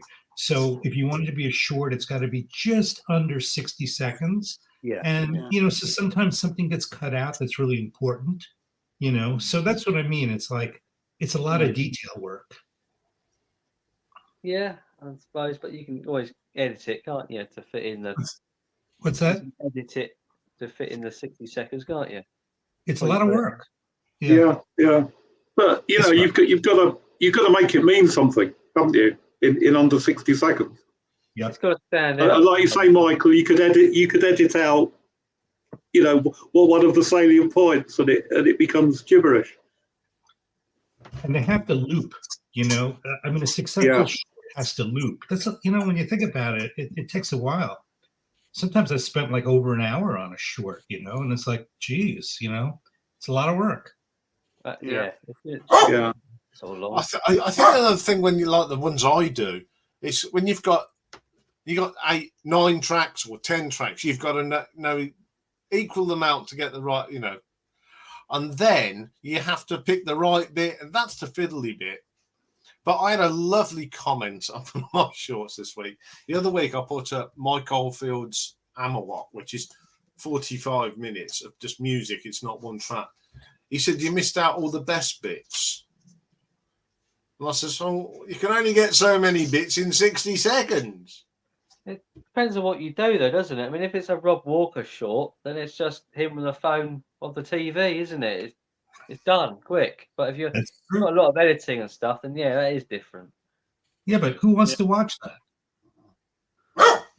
I've done 2 of those, with like a clip of me saying something witty. I mean, there's loads to choose from.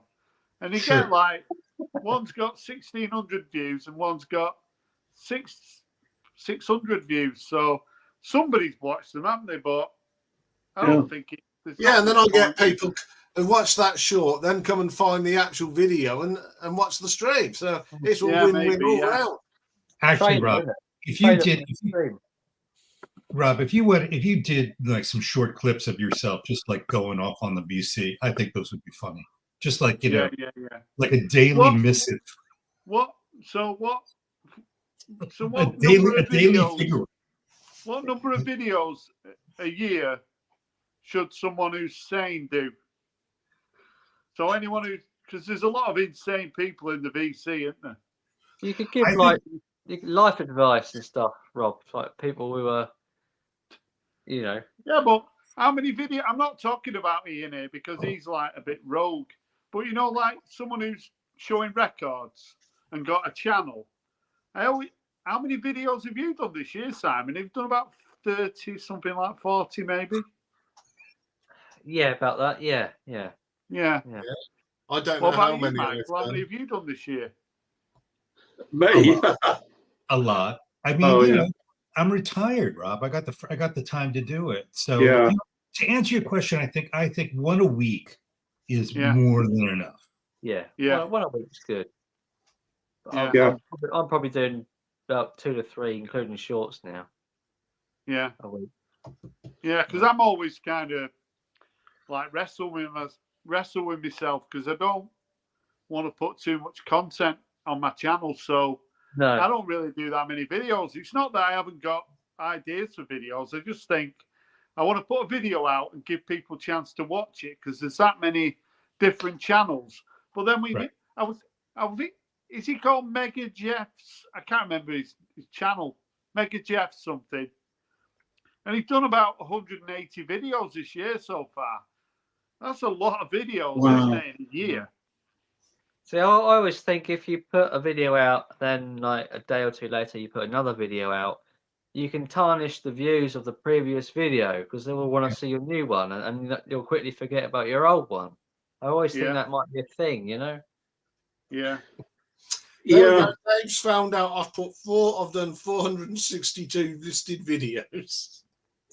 What, this year? Yeah. Yeah, but some of them are like your old videos, aren't they? That you just repost. No. These are originals this year, not including shorts or responses to like your video. These are all the shows that he's done. Yeah, 462. He's averaging 2 a day. Yeah, he's doing 2 a day. Yeah. Right. Like a full-time I job, suppose so. Yeah. I mean, I've done 158 videos in 5 years. Yeah. About 300 in. And your point is? No, it's like less is more, isn't it? That's the way I look at it. Yeah. Whereas I understand people putting a lot of content out, but I I don't know. If you're only getting like there's VC channels and they put loads of content out and they're getting like 90 views or something, I just think, why are you doing that? I know when people are retired, they've got the time and stuff, but you're trying to build. What are you trying to do? Are you trying to build your channel up, or are you just doing it for yourself? I don't know. What do you think? Yeah. I mean, I'm trying to sort of cut down on the number of videos I do, and there was this sort of temptation that I had to sort of to enter every contest that I saw, or sort of join every thread. Yeah. And I've decided that I'm fed up with spelling things at the moment. Yeah. So I decided to knock it on the head. But as Michael says, when you're retired, you've got time on your hands. You're not having to sort of juggle your sort of your working life with doing this stuff. I mean, that response video I did to Rob's illustrated covers, I think that's the first one response I've done for ages. Yeah. I think the last one I really done was either Richard's or yours, Simon. It's had nearly 100 views, though, hasn't it, in that illustration one? Yeah. Yeah. It was a lot of fun. I do have to pay you a compliment, Rob. And that is, it's not many people in the VC that could start a thread and get as many responses as you do. Yeah. I mean, you're probably going to get like 75 videos out of this thing because you know how this thing plays out. All right. Well, you'll get you're definitely at over 50. So yeah, it's got 45 now, hasn't it? That. So you're kind of like the goat herder. The clarion call. I mean, that's definitely your talent. So I'm serious about this. I really think it would be funny if you did a series of shorts of like, so you want to be a VC channel, and you just like, you go 60 seconds. You just like, so you better think about what you're getting in for, or let me tell you about the VC in like less than 60 seconds. Would be pretty funny. Yeah, but you could do that, Mike. I could do that. I probably will. Rob's got a winning formula. He doesn't need to do anything, does he? Really, No. he has a very strong channel. Yeah. So why risk it by trying something else? I mean. Yeah, but I mean, I think the illustrated albums thread. I think the reason it was so successful is A, other people hadn't already done it. And B, it's simplicity, isn't it? Yeah. And I mean the number of times that we've talked about album covers and look at this album cover, it's great, but then nobody actually sort of put that into practice until you did, Rob. So we'll pay you a compliment on that one. It's funny though because I've said before, I have like ideas. I'm sure you do as well.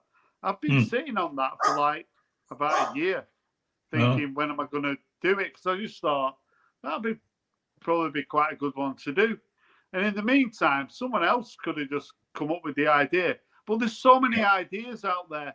But I think you're right. Sometimes certain people can put something out and people will jump onto it, won't they? Whereas other people, they're not invisible, but the other people don't. A lot of people jumped on that when Brian, Embryonic Robot, he did a response. And a lot of people mentioned him. So I think he's in Canada, isn't he, Brian? Yeah. He's a very nice guy. He's got a good channel, him. I think a lot of people subscribe. I think he's one of those channels. He's not got a huge amount of subscribers, but I think everybody who subscribes to him, it really does like him. So I think there's a difference. There's people who have got a lot of subscribers, but they're kind of a bit invisible. Yeah. Whereas I think Brian is a really good channel, isn't he? Yeah, I think Brian's got a lovely voice. Yeah. He's got a voice that's made for public speaking. Yeah. But I he's think got a massive collection as well, hasn't he? Oh yeah. I think Yeah. Rob's got kind of like a more of authoritative kind of figure in the VC, because when Rob says something, everyone seems to listen, don't they? You know, and that obviously, when you put out a You thread, speak for yourself, though. when he puts out a good thread like he does, then Yeah. everyone kind of thinks, yeah, that's a good idea. I want to do that. You know, Rob's got a good idea. You know, he's the right person for it. It's a combination of the both. Yeah, but maybe that, you know, because I started doing the vinyl tag. So if you do the vinyl tag, I think that a few people mentioned that, you know, oh, we're looking forward to the vinyl tag. So I kind of ambushed doing that, didn't I? So yeah. You know, I think that what was interesting about this illustration thread is that you get a sense of people's visual taste, you know, and I'm always, I love some of these channels, you know, it's like just an ordinary looking guy and he's showing like the wildest punk records, you know, just like, you know, or the wildest heavy metal records. And you always like try to like tie the person, your assumption of the person to their taste. And oftentimes it doesn't jive. And what was so interesting about this thread is you see what people are attracted to visually. That just made it so diverse. Yeah. See, who would have thought in mine you would get an Earth, Wind and Fire album? Yeah, exactly. But if you know me, you know I love Egyptology. So if you know I like it, you know that's going to be in there. But like my Out of the Blues, when I first saw that, it totally blew me away. I was 11 years old. Yeah. And I got that album for Christmas. And I opened it up. I mean, it's ironic that it's the same artist, that Shinji, this Japanese artist that did both Earth, Wind and Fire. And I mean, I think a lot of people showed albums that was sort of 60s psychedelia. Sure. Yeah. I saw a few. I mean, there's at least 2 or 3 of the responses had Robert Crumb album cover. That's a classic. Yeah. I mean, the thing is, there's so many, isn't there? You know, I could have choose probably 100 really. That you know, but I think I always say though, if you do a thread, try and get a top 10. People love a top 10. Yeah. You know, they don't have to be in order, but people like being steered in that show me 10. It's always been a popular sort of concept. So like Iain, I think you do quite a few top 10s, don't you, with Richard, etc. Yeah. And that's why I'll do my top 10 singles on Tuesdays. And I do love doing my charts, here. I love chart history. And me too, And I love doing them. I really do. Because it's not just about the music. I like doing, putting what happened that day, who's born that day. And it's just one of them things. And I do enjoy top 10s. Yeah. I think you should focus your channel, Rob, on. I've been here far too long, so enjoy the rest of your evening. Okay. Okay, take care, Rob. See you, Rob. See you later. Bye-bye. Yeah, the good thing is, guys, we're not doing 3 hours today. Good. No. I was absolutely shattered after last one. I woke up Friday morning. I thought, no. And that's why the message was, we're not doing this again, chaps. It was a bit of a marathon. Can you imagine someone being stupid enough to do 3 hours every day of the week? Oh no, the one this week goes to George Borden. It's just the thought, Michael. I've got nobody in mind. You know, if I were to make a merch store for George, it would be colostomy bags and hemorrhoid cushions, because 8 hours is just an impossible length of time to do a live stream. That's ridiculous. Is, I switched my computer on the George Borden line. I looked at the time and I went, and then I went and clicked on running 8 hours. Holy moly! And there was him and Stunty on. But you know what was brilliant? What was really brilliant? What George did is he interacted with everybody in the VC during the course of 8 hours. I told him he was the king of the live stream. I really did. He interacted with everybody. I couldn't do that. I No. really couldn't. And because I put my first message up, and you could see him. He was within 2 seconds of me putting "Hi George." He was acknowledging it, which is absolutely brilliant. Yeah. And fair play to the man. So if you watch this, George, you this week are the king of the live stream, without Definitely. a doubt. I think you've got a vote from everybody on this. Yeah, thumbs up from everybody, I think. Well done. yeah. I mean, the thing is, I missed out on that. So what's the channel name? G.H. Borden. GH Borden, yeah. All right, okay. Yeah. Well, I'll go over there and see what's happening. Brilliant. He's an audio engineer by trade. All right. And So- a child actor, of course. So he's a great guy. I really like George. And what I like about that, I had it on in the background while I was doing other stuff. And the topics, it's like us. We just go off on different tangents. It's not all on the same topic. It was a thoroughly entertaining. But I watched it for a couple of hours, and it was just amazing. So yes. I think I am going to bring this one to a halt because after last week. Okay. But we can. Okay. So just a reminder, next week the clocks go back here in the UK. Good for me. That's good Yes, for good me. for you. So next week, if you're watching in America, don't forget just to tune in at 1 p.m. and 4 p.m. just for that week, because you put your clocks back the following week, and we're back to the simultaneous just for next week. But for young Michael, there he's going to be jumping to joy. He gets an extra hour in bed. Oh, are we doing a thumbnail? Yeah. Do a thumbnail. Yeah, we got to do the thumbnail. I haven't got I've only much. got a cup of I'm going tea to pick up to the remember. Bible. I've got the Bible today. Yeah. Mugs. There you go. How about that? And a brilliant album. Yeah, we'll have that one. Is that the that's the original pressing, I hope. The open. Oh yes, the proper one, not the limited edition 3.99 rare version. That's right, yeah. Okay, once again, thank you very much to my wonderful superstar panel. I'm picking that off of GB News. I shouldn't do that. Yeah. Kitchen Record Talk is doing good. Yeah. So, sorry to confuse you, Chris.